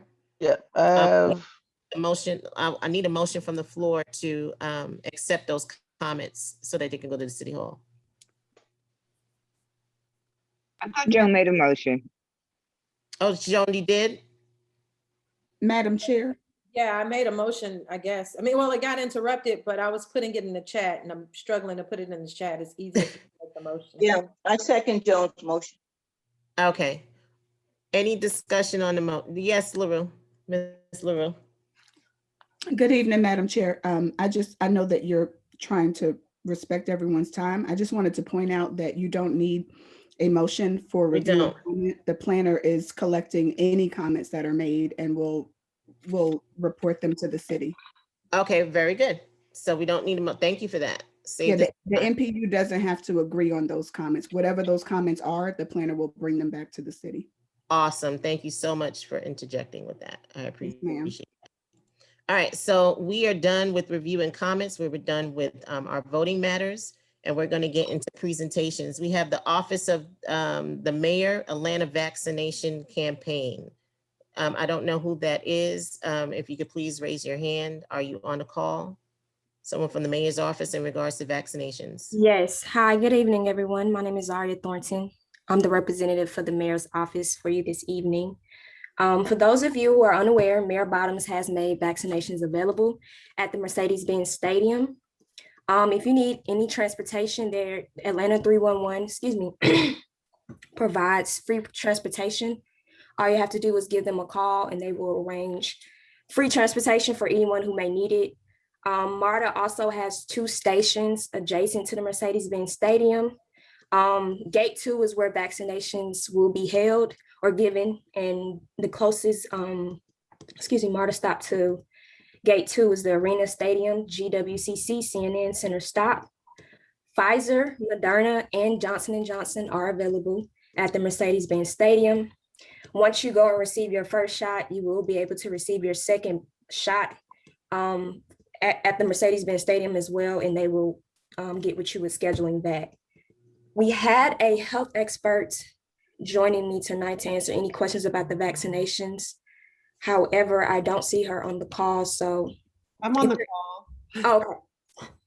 Well, she can go ahead and speak and answer any questions or give information about the vaccinations. Good evening, everyone. My name is Nicole Franks. I am an emergency medicine physician with Emory, and I am based out of Emory University Hospital, Midtown. We have been, our community outreach efforts, we have been working with the city of Atlanta to join the neighborhood planning unit meetings to answer any questions around the vaccine, anything from how they were developed to how people are reacting, how people are doing, or any additional questions or concern, especially with the expansion of the Pfizer emergency use authorization to make the vaccine available to our kids who are aged 12 through 15. So if there are any questions, happy to take them now, or if you want to put them in the chat. I don't know how much time I have from Madam Chairwoman in the meeting, but I am available for any additional information. Okay, so we're going to allow 3 questions. Anyone have any questions in regards to the vaccine?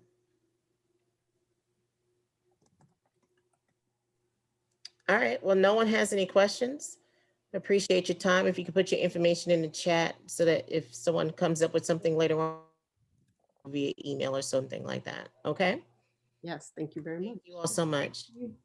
Next on the agenda, we have SAC Welch LLC, Ms. Welch. It's a project in Vine City. Go ahead, Ms. Welch. Thank you. I appreciate everyone's time.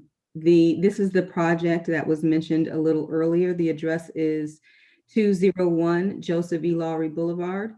If I'm allowed to share my screen, I will quickly go through the presentation that I have done for VCCA's Land Use Committee, the general body meeting, as well as NPUL's land use meeting, which was earlier this week. And I understand the time constraint.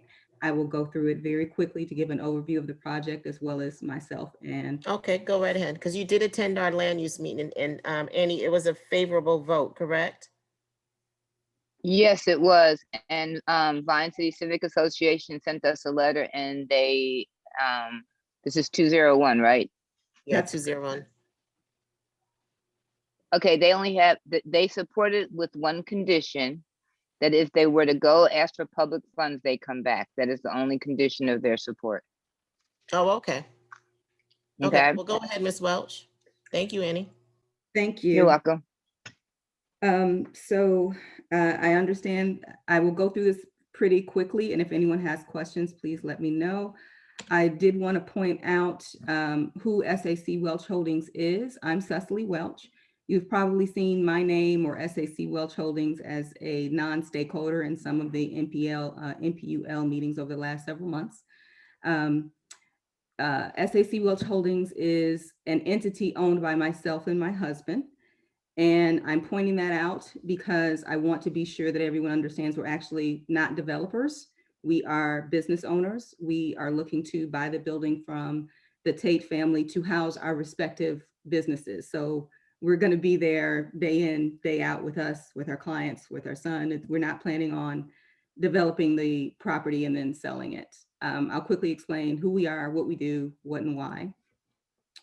So I own a CPA firm. So I'm sure we know what that is: taxation, bookkeeping, financial planning, startup business consulting. My husband, Sully Welch, owns a martial arts studio. He is teaching this evening, so he's not on the call, but we do have Helen Chen on the call, who is actually a student of the martial arts school, as well as an architect on the project and a friend. So if there's some questions regarding the structure, she's here to help as well. One of the main things that we were first asked by Mr. Ward, as well as Bishop Lewis, when we did our presentation, was why this location, why here, what are our plans? And just for some context, we both come from very entrepreneurial families. I grew up in Detroit. My family owned an insurance business, and everyone in the family came through that business as their first job, learning how to dress, the importance of being on time, how do you talk to clients, etc. My husband's family is the same way. His family owned a bookstore, a financial advisory firm.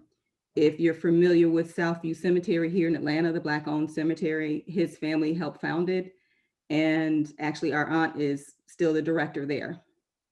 So saying that as context of, we believe in high tides, all boats rise. So we've always supported other businesses like our own, and giving people like us opportunities to have their first job, to move up, to be professional. So this is just explaining what our firms are: a CPA firm as well as a martial arts studio. And I think it's important to say that I care about people, the world cares about money. So I figured the more people that know about money, the better the world will be. So another reason why we were looking at this location is, of course, it works for what our needs are, but also I am a member of the Georgia Society CPA board. I've been on the IRS Advisory Council. I do a lot of seminars. I do quite a bit in trying to get the taxpayer's voice heard and impact. That kind of stuff does impact us every day, and people just don't seem to realize that. Location, where we are. Here's a map of where the building is, 201 Joseph E. Lowry building. And I'm sure everyone is familiar. This is where the Tate family had their campaign offices for several years. It was also the Georgia Education Association. Our plan is to refurbish and improve the building. We are not, so the exterior is basically going to look the same. We are not planning on demolishing and rebuilding. Through this whole process, we've been working with the Tates since September. The building is still salvageable, so the exterior is still going to look the same. We still need to do quite a bit in terms of replacing the roof, etc. We've had some historical societies come through with the Tates as well to try and preserve as much history as we can, including the NAACP, the Atlanta History Center, Emory University archives have been through. So here's what the building currently looks like. And as I mentioned, the exterior is going to look the same. We're building a new roof and stabilizing the exterior for a longer life. Next, I'm going to just show some quick drawings of what it's going to look like, keeping the aesthetics of the home, restoration of the outside, interior demo and rebuild. And here's what inside it's going to look like. The home portion is going to be where the CPA firm is housed. The building portion is going to be where the martial arts school is. So again, second floor, same thing, house still CPA firm, building is the martial arts space.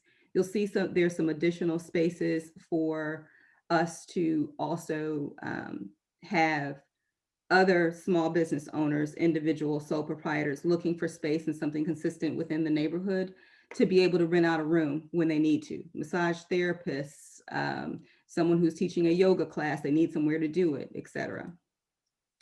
This is the third floor.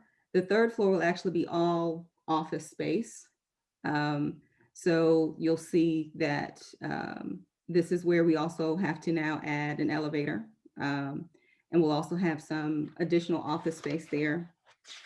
I'm going quick. I think I've got 2 minutes left.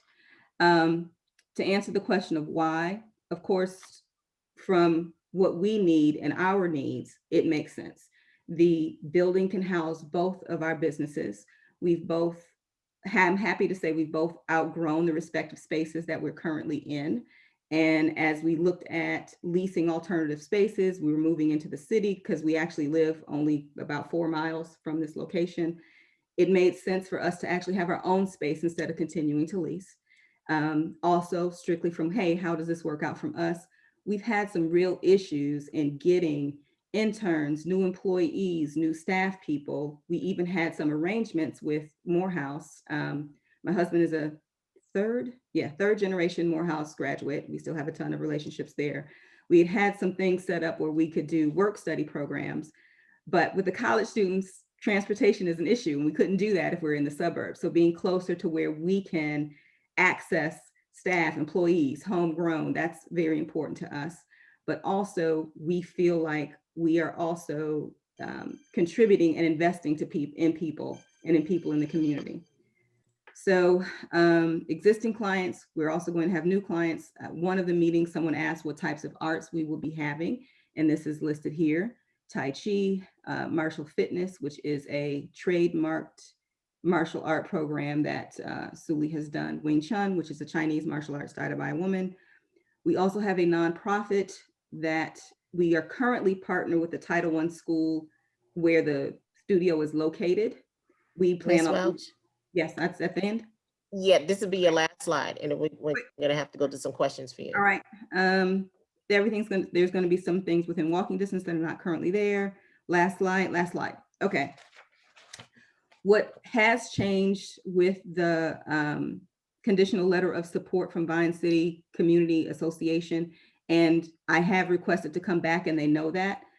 When we first spoke a month ago, and now there has been a change where we are now intending to apply for some, apply to the Westside TAD grant funds for, it's just 20% of the project. I'm saying just, but because when the zoning, we're not changing any zoning, there's no zoning that has to change because the building is already zoned as office use. But we are now required to have an elevator, and we weren't required to have that at first. And they now have determined, the survey people have determined we have to replace the roof instead of repair the roof.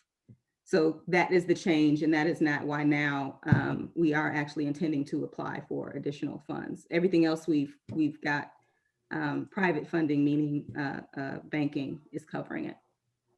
So thank you. Sorry, that went longer than 5 minutes. I was trying to go quick. No, you're good. Yeah, you're good. I personally want to say welcome to the neighborhood.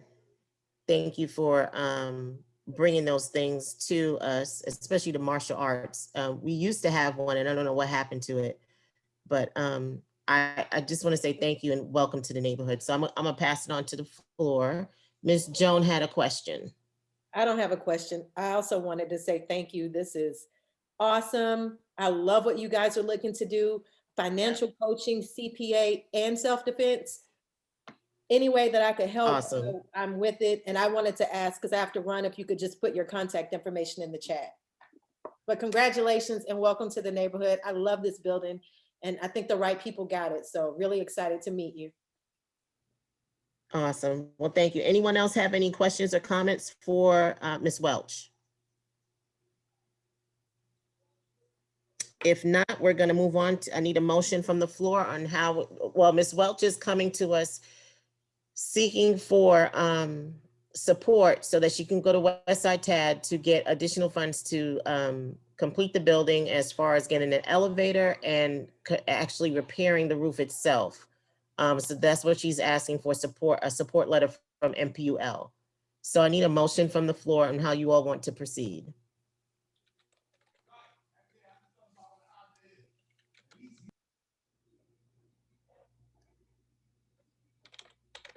Go ahead, John. Motion to support. I'll second it.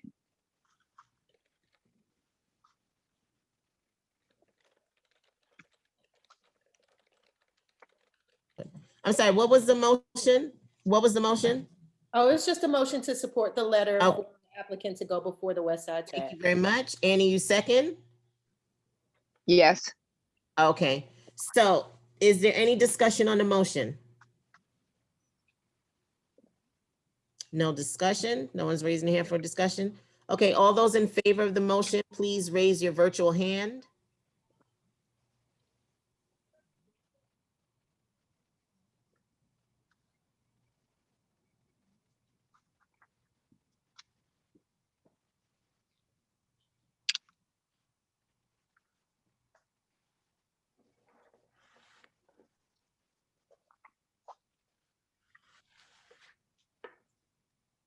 Awesome, we have 14 yays.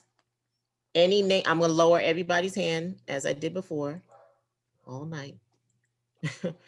Any nays, please raise your hand.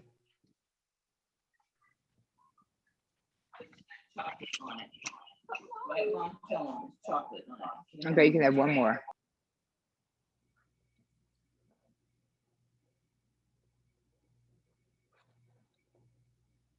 You're on mute. Okay, so I have no nays, any abstentions?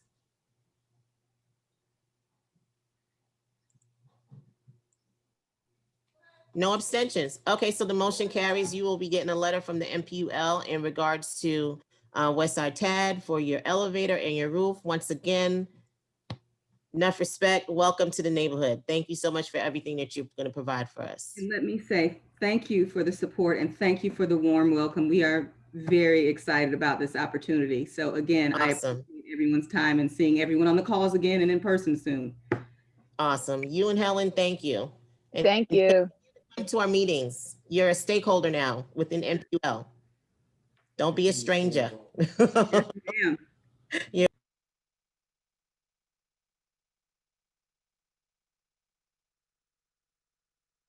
Okay, next on the agenda is Bellwood Homes. Do we have Bellwood Homes on the call? Hi, that's me, Crystal Brooks. Okay, Ms. Brooks, go right ahead. You have 5 minutes. All right. So good evening, everybody. I'm Crystal. I'm representing Bellwood Homes. We are a development firm on the Northwest side. I'm going to share my screen now. I've got a little presentation. Let's see here. This is my first time doing this, so patience if there's any technical difficulties. All right, can you guys see that fine?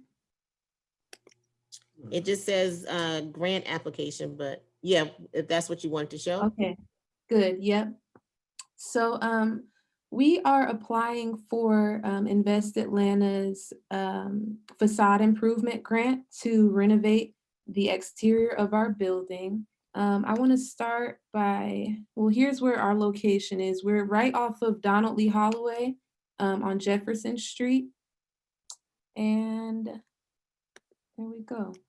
Here, let me move this over so you guys can see everybody. All right, so who is Bellwood? We're a development firm. We're committed to reweaving the fabric of the community through sustainable real estate practices.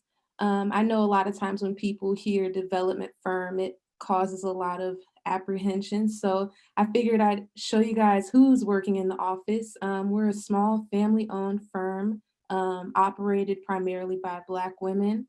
You'll see from right to left, that's LA. She's our chief operating officer. That's me in the middle there. That's Valerie, our CEO. And in the back, that's our founder, Greg Toddy. Next to him is Brian Simmons. He's in home sales, and Namdi is our tech guy analyst. And then Grant is Greg's son. He does our sales and purchasing. So let me see here.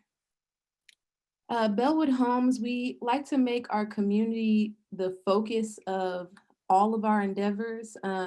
So you'll see here some pictures of our community cleanups, which we host monthly. And we just like to make it known that we are more than just developers coming from some satellite location, tearing things down and building things up.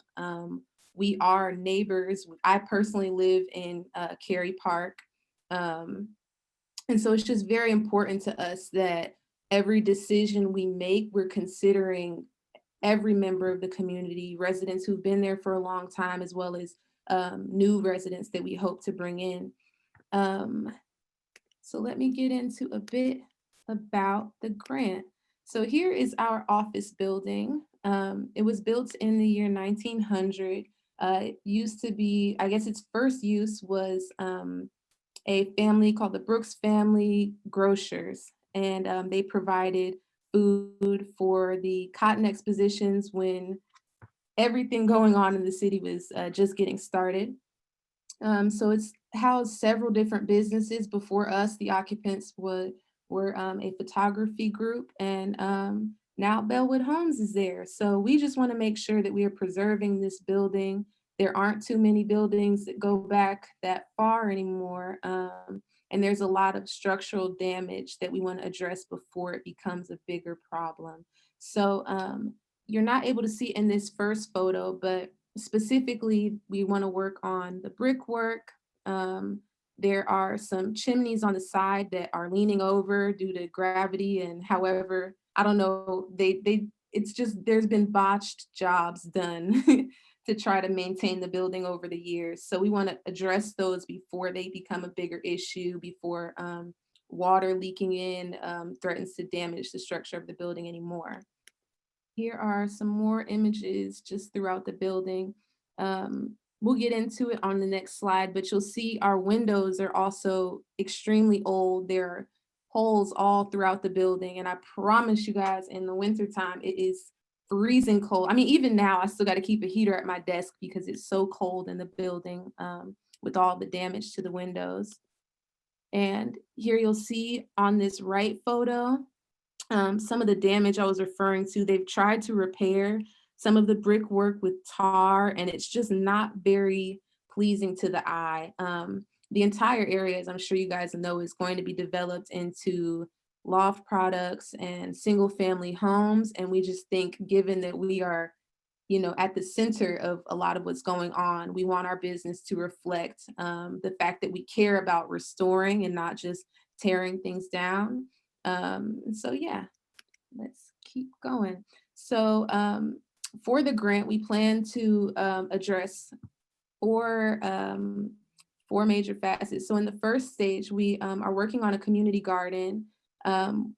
We've got about, I want to say 30 different food items planted behind our office. I wish I'd included some pictures, but we literally just finished. It's just now looking presentable. So that part is pretty much complete. We're just working on partnerships and distribution. We plan on probably distributing them at some of our community events, all of the produce that we do collect from the garden. Phase 2 would be window replacement. As I mentioned, we get rid of all of those lead painted windows and replace them with energy efficient paints that will significantly reduce our cost to heat the building. Phase 3 is brick repair. So like I mentioned, all of that botched up tar, we'll have that removed. We'll have the entire building pressure washed. We will address the chimneys that are leaning over. Yeah, and the mural installation. So we plan to, well, we're connecting with an artist, Dr. Fahamu Piku, and he will be installing a mural on the side of the building. The total cost of this project should run about $108,500.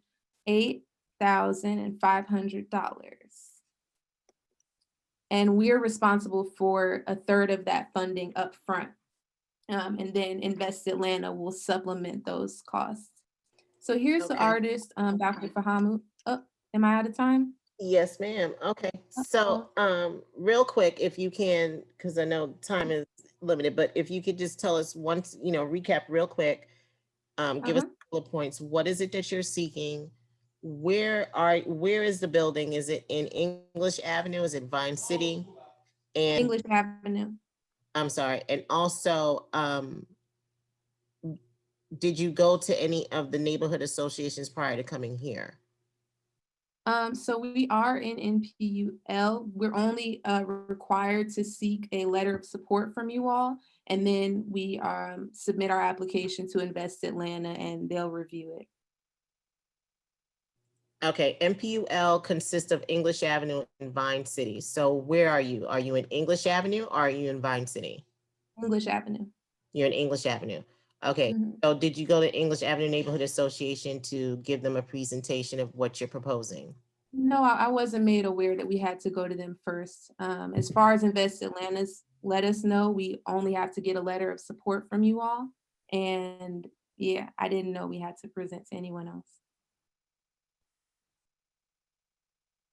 Okay, so how much money, how much money are you seeking again? 8,000. For replacement of the windows, the mural? Replacing the windows, repairing the brickwork, and installing a mural that will pretty much honor and commemorate the history of the community, introduce Bellwood to the neighborhood, and just be artwork. Okay, could you give us the address again? It's 736 Jefferson Street Northwest.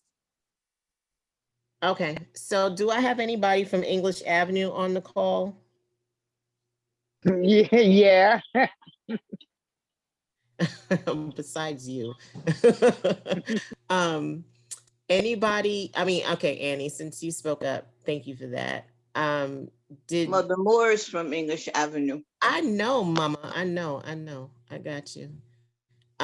So I'm gonna let Mother Moore ask a question, and now I need a motion from the floor, or we can have some discussion on this, because normally in our bylaws, anybody that's got a project or anything like that, we ask them that they respectfully go to the impacted community.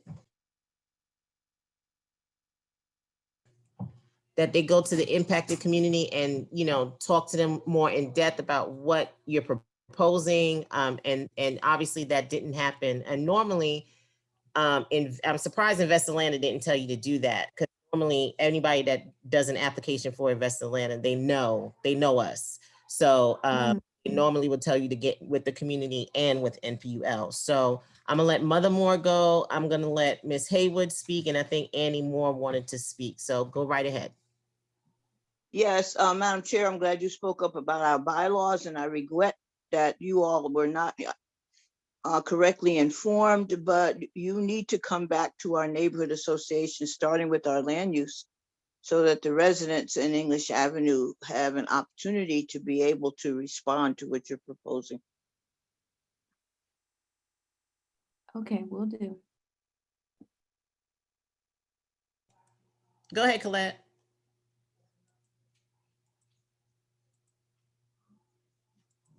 Colette? I'm sorry, it took me a second to unmute. My computer froze.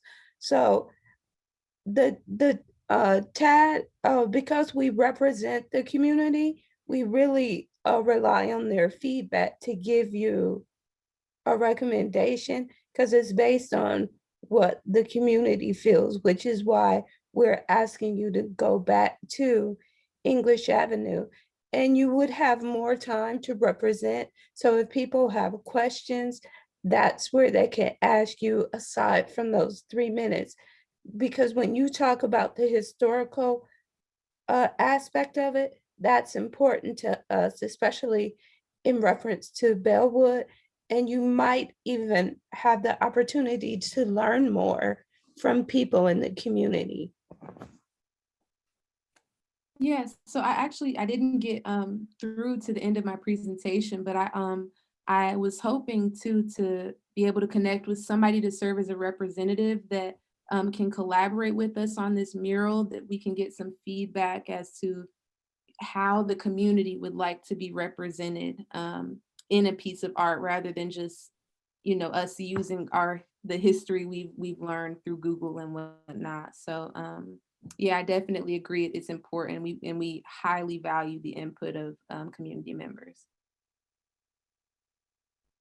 So did somebody want to make a motion, or I'm sorry, Annie, did you have your hand? Yeah, I'm gonna make a motion for us to send it back to English Avenue. We're in use in general body. I second that motion. Thank you, Ms. Jones. Okay, any discussion on the motion? No discussion? Okay, all those in favor of the motion, please raise your hand.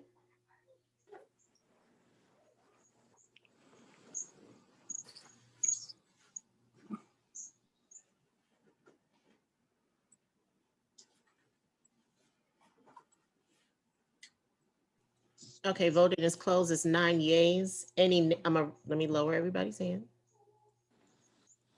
Any nays, please raise your hand.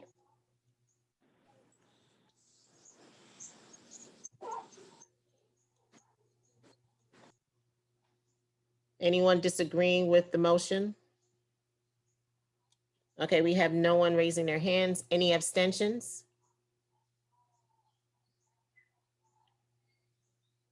One abstention. Okay, well, the motion carries. Crystal, if you can, please email me so I can connect you with Chair of English Avenue, and also the, I believe, what's his name? Also the chair for English Avenue, so that you can go to the land use meeting, give a more in-depth, presentation, especially about the building being so historic. And then I think you will go to the general body and they'll make their recommendations and you'll come back here. Okay. And I'm surprised Invest Atlanta did that to you, but that's how. That if that wasn't anywhere on their application, so I'll be sure to let them know, so applicants don't have the same confusion in the future. All right. The address again, please. What's up? The address again for the project. Oh, could you give the address, Crystal, one more time? Yeah, it's 736 Jefferson Street Northwest, and I'll drop my contact information as well as our company's website, should anyone be curious about what else we've got going on. Awesome. Thank you so much. Thank you. Have a good one. One more presentation. This is SAP 21-018. This is for 233 Joseph E. Lowry. I believe Randy is on the call. This project is also in Vine City. They did come before us to the land use last month, and they were supposed to go back to English Avenue Neighborhood Association. There was some, I think they're missing each other or something like that. I'm not sure what's going on, but Annie, can you give us some clarity on what's going on? Yes, so we have a letter from the Vine City Civic Association, non-support of this project. They said phase 2 of the project not fully presented. They have a couple of other problems, location of other services. So basically that's other services that have the same type of service that are really close to them. And who's going to be handling the service? So they don't support this project. Okay. So Randy, do you want to go ahead and give a presentation to the body, a 5-minute presentation, or would you like to go back to, I don't know what you want to do. I don't want to waste your time, not my members' time. Yep, thank you, Madam Chair. I think we'd like to put this on hold and try to connect with Vine City Civic Association again during this month and resolve all those issues that we've previously tried to address and not take too much of your time this evening. Okay, great. Thank you so much. That is greatly appreciated. Sure. And that's it on the agenda as far as what we had to vote on and any presentations we have. But so now we're going to move on to announcements. And we have a couple announcements for you all. Um, I'm gonna let Sherry go first and she'll make her announcement. Hello, I'm Sherry Balil, resident of Vine City, and my kids are in the Booker T. Washington cluster at Hollis Innovation Academy. I have a 4th grader, and Booker T. Washington High School, I have an 11th grader. I want to tell you guys that NPUL have not had an education committee in a while, so we are bringing back the education committee, and I'll be chairperson of the education committee. And in Vine City now we have just 2 schools, Hollis Innovation Academy in Washington, and also Peace Prep. And within the Batoon Elementary building, where they're hosting Barack Obama Elementary. So we want to have an education committee. If you want to join, I'll put my email in the chat. But the goal of the education committee is to have our kids off the streets, getting jobs, and making our community safe. It's too many kids hanging out, and we don't have an education committee. So our education committee will make an impact on our community and our community. I'm trying to sustain the community. So welcome. Awesome. So Sherry, if you could put your email in the chat, all those that want to be part of that committee, please email her, and we'll get that ball rolling. She's going to construct it however she wants. She's going to let us know when the meetings will be, what time, and more than likely it'll be like 6:30 at night once a month, right, Sherry? Yeah, once a month. And also we'll be open to homeschoolers and the people who are out of zone, who are not in their zone school. So if you at a charter, so you still can feel comfortable to be a part of the community because your kids are in the community. So the goal is safety and education and raising our test scores. There we go.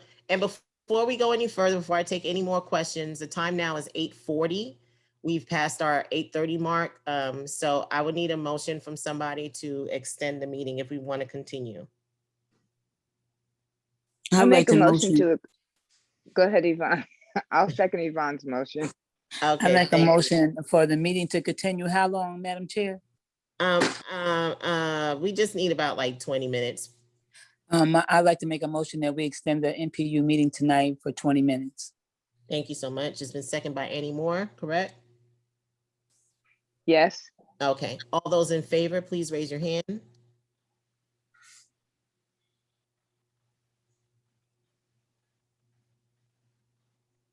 Wait, raise my hand. Okay.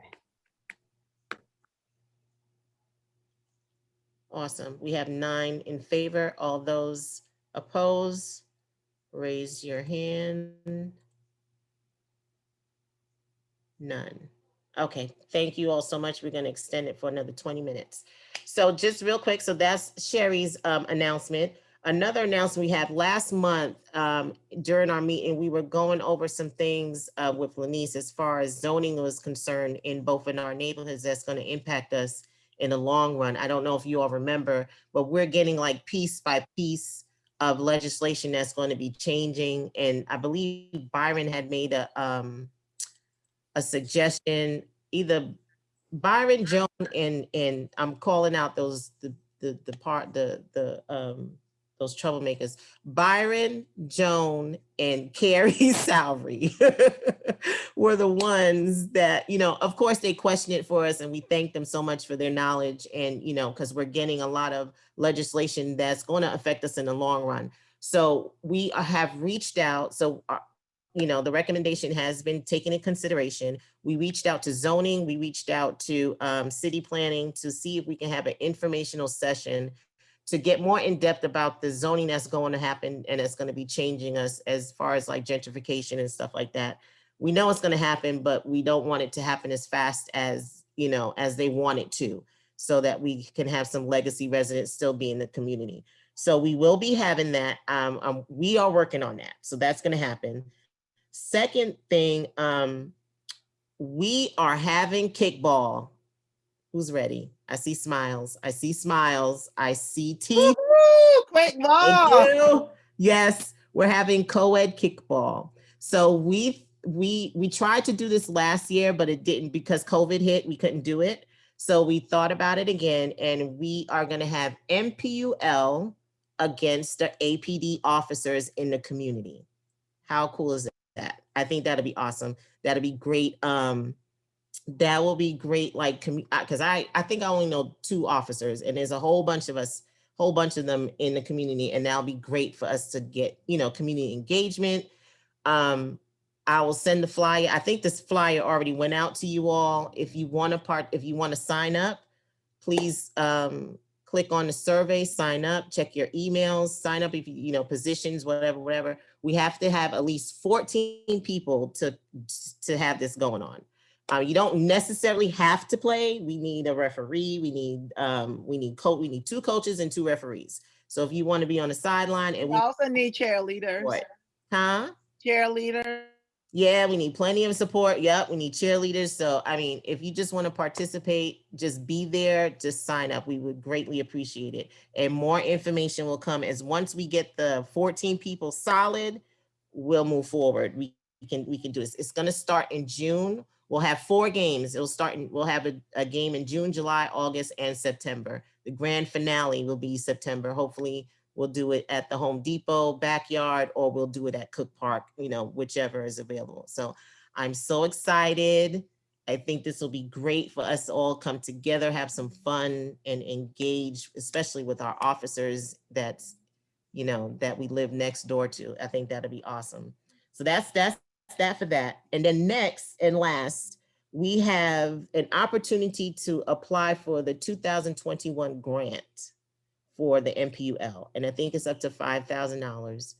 And so we're asking you to, and the community, you all have to vote on the projects that we bring forth. So we're going to have a special call meeting on this Friday, and I know we have to. We normally special call meetings we have to do 5 days, but the grant has to be in by Monday. So the executive board will meet tomorrow. We'll come up with some ideas. And we ask that you tonight think of some ideas to come on Friday, and we'll vote on it. I got you, Sade. And we'll vote on it. And then we'll submit it. Hopefully we submit it in time on Monday. So cheerleading squad. I got you, girl. So those are our announcements from the NPUL. So I hope everybody's excited. I really want to take the time out to thank you all for always coming on these calls and giving us these, in-depth information so that we can make the proper decision when it comes to especially this stuff that's coming from the city. Because when you guys participate, then, we can get things done in a faster and in a better manner than just, the city just trying to walk all over us. So I want to thank you all for your participation and joining these calls on these evenings. So now I'm going to hand it over to Sade. Go right ahead, lady. Thank you. Sherry, I want to make this comment in reference to Sherry and the Education Committee. I'm not sure if Ms. Q is on the call still. She's the new executive director of the Westside Works. But when you said that you were interested in getting youth jobs, I thought this would be a great opportunity to make Westside Works work for us. So I want to. You on it. That's exactly where we were heading with a lot of this stuff. So you on it. Okay, so I would like to talk to you later. Thank you, Madam Chair. And You're also, welcome. I can't wait to play kickball. And that's what I'm talking about. I'm gonna kick so hard. And my daughter goes, okay, well, there's rules want to be now. the referee. Now there's rules now. Don't try to kick the ball to Walmart now. We got rules, but yeah, this is gonna be exciting. Oh man. It's going to be great. So anyone else have any announcements they want to make while we're here? Any community announcements? Are we getting headbands? Listen, okay, just to let everybody know, I reached out to Westside Future Fund, and I also reached out to Arthur Blank to see if they will sponsor the kickball event, as far as paying for the equipment, paying for our uniforms, our t-shirts and stuff like that. So I'm waiting to hear back word from them. I just need 14 people. If I get the name, sign up. We got to vote on the name. Yeah, they'll do that through the survey. On the survey, okay. Names that we picked, you vote on the name of the team. You vote on, tell us what position you want to be on. Tell us the size of your t-shirt and all that stuff. But listen, Lord, listen, guys, we need 14 people. If we can get 14 people, we good. Yep. Mother Moore, what you got? Yes, ma'am. I was wanting to know from Joan when the Westside Future Fund is going to do the work session on the land use plan. Okay. That's a good question. Actually, I was going to ask Madam Chair, is that what you were speaking about earlier when you said you reached out to get more understanding of land use and gentrification? Were you talking about sessions around the West Side Land Use Framework Plan? It wasn't, it's not around the land use. No, it's not around that. It's Mr. Humphreys. It's with the city of Atlanta. It's in his department where there's an article that was out there about turning single residential homes. Zoning, it was more. Yeah, it was something about the zoning, but it's not around that. I mean, we explore that. We could probably, combine all that together because it all goes together hand in hand in a sense. But I mean, we can get together later if you want with that. Yeah, it's up to the community, honestly, because I think our session was going to be more about how you use the land, how you interpret the land use framework plan when it comes to development and subsidy. So I think it should be a separate meeting. Yeah, that's separate. Yeah, it's totally separate. Yeah. Well, Ms. Moore, we're pushing to get that done. Of course, we're still passing land use for SPI 4 right now. CLETA was out for a while, so we're playing catch up with NPU T. So that's what's slowing us down because we really need Jesse and Carter and the APDU team involved in that work. As soon as we get a breath of fresh air from SPI 4, we can start doing those sessions. I also didn't want to overlap too many Westside Future Fund meetings with NPUL since we have the Home on the West Side one coming up. But as soon as that's over, we'll start pushing for those land use framework plan meetings. And thanks for asking. That was a good question. Thank you, Joan. Go ahead, Colette. Oh, no. I don't have a question. I'm sorry. I don't have a question. Rep Thomas. Yes. Hi, everybody. I just want to say I appreciate this meeting. And also, I'm looking forward to those meeting about the land use framework. I wanted to make sure y'all got that I said that I would be willing to be one of the coaches. And also, I want to just give, I'm not sure whether it's been said before I came on, but I want to let y'all know that the special use permit 2014 there was a meeting on Monday yesterday, and it was held again in the committee. So that's the status of the SUP 2014. It was held in the zoning committee. That's where it is. It'll come back to them 2 weeks from now, which I think will be the 24th. I think it'll be the 24th. Okay. All right. Thank you. Thank you. Ms. Turner. Hi, good evening, NPUL. I'm excited to be here this evening, and like Ms. Sade said, I'm Cassandra Turner. I go by Q. I'm the new director at Westside Works, and I'm excited to work with you guys soon, and I will definitely sign up to be a part of the educational committee if you were to get it started, because at Westside Works, as you guys know, we are committed to helping the community develop training programs and pipelines into the local job opportunities that are here in the community. So like I said, I'm excited to be here, and thank you for allowing me to speak. You're welcome. Go ahead, Colette. I had a question, and Mabel, maybe you could answer this, or do we have anybody from our council person's office still on the line? So No, my question is this, or maybe Leah can answer it. How many times do we have to keep going back before zoning? Like this thing with English Avenue is not getting resolved, and we keep voting on it, and it comes up to the same thing. So what is that process? Voting on what? Good evening, everybody. Leah LaRue, City of Atlanta. Do you understand what I'm saying, Jen? Well, okay, so this is how I understand it. Okay. And this is pertaining to the English Avenue School. Um, Oh, I'm go ahead, Leah. I mean, I can, if the question is what is the process, I can answer the process for you, Go right Coach. ahead. The process is that the applicant, and pardon me if this is redundant for those of you that already know the process. The applicant is, after filing their application in the Office of Zoning, the Office of Zoning forwards that application to my office, the Neighborhood Coordination Office. Our staff then sends the application to the NPU chairperson. Each NPU has different rules around how they process those applications.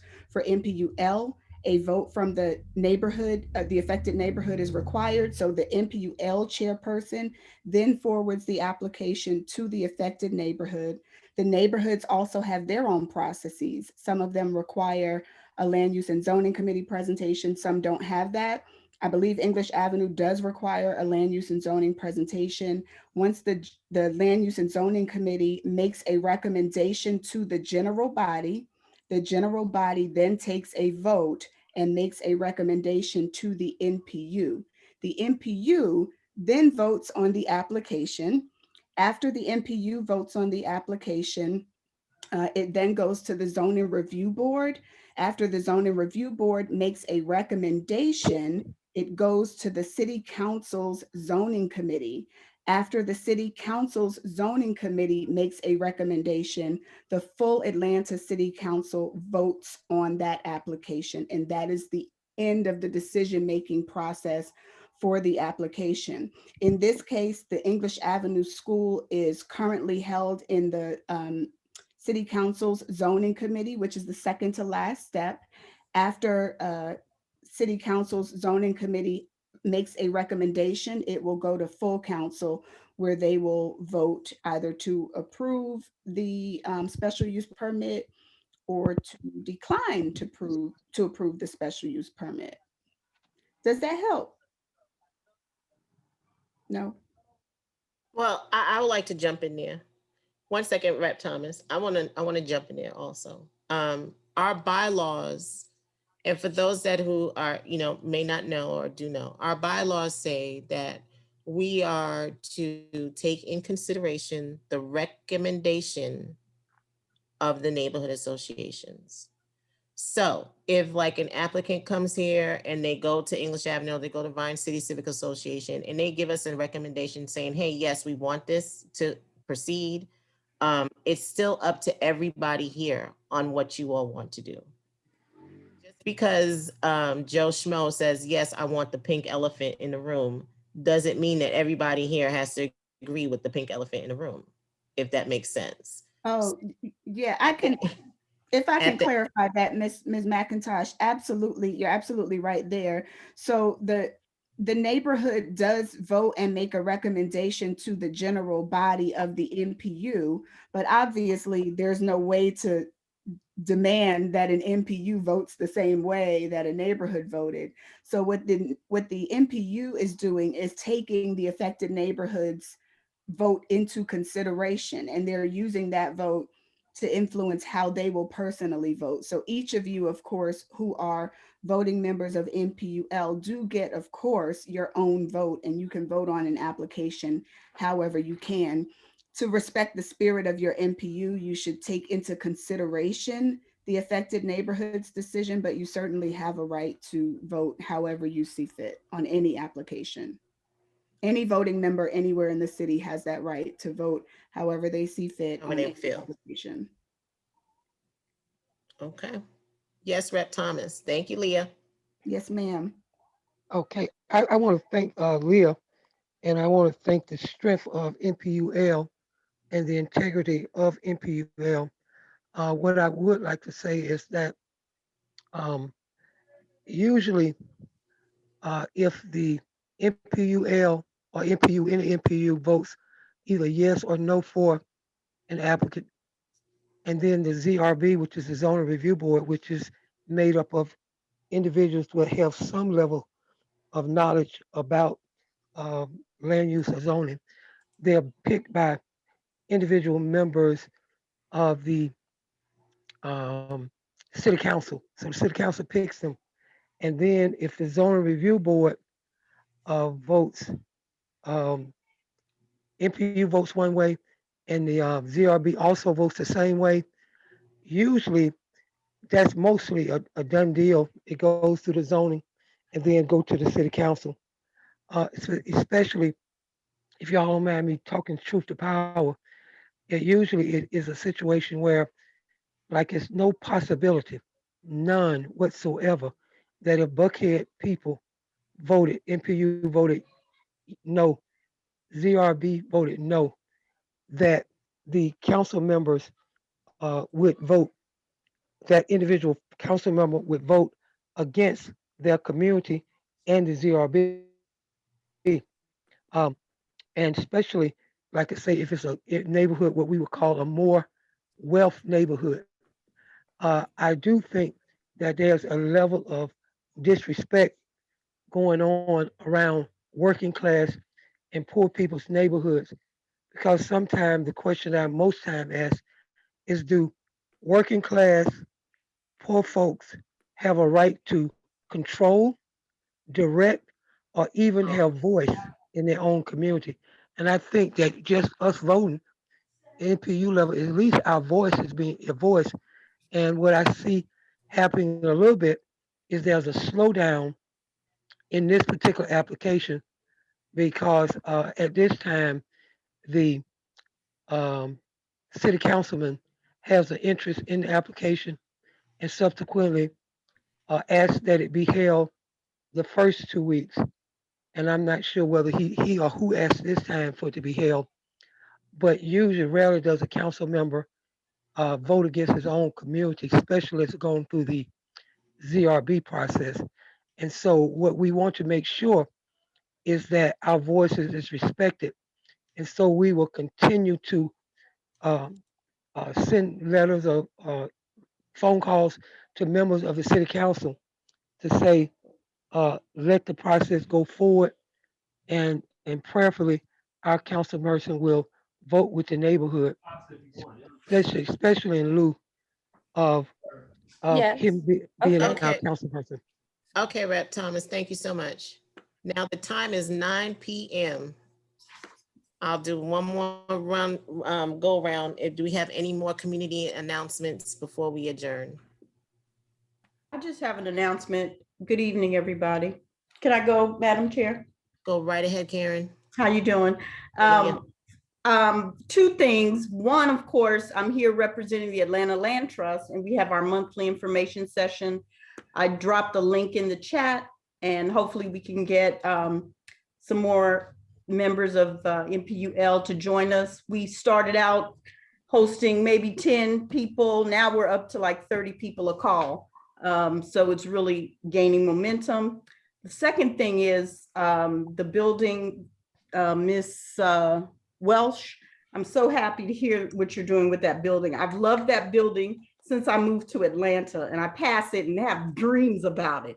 So thank you. And the third thing is, are you all going to challenge other NPUs to a kickball game?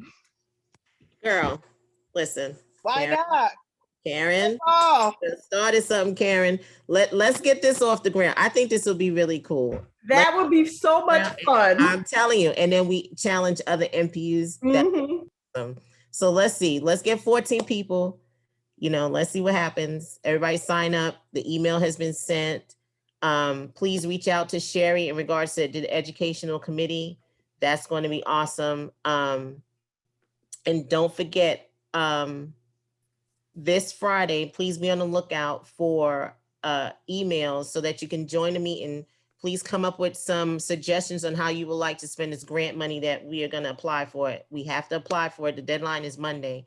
So we'll meet on Friday to vote on it. It has to be a vote. There'll be a special call meeting. So once again, everybody, thank you so much for your time. It's 9 o'clock. I hope everybody got all the information you needed. If you need anything, please email me and I'll do my best to get the information out to you. Have a great evening. Thank you, Jen. Bye, You're welcome, everybody. baby. Good night. Good night, NPUL.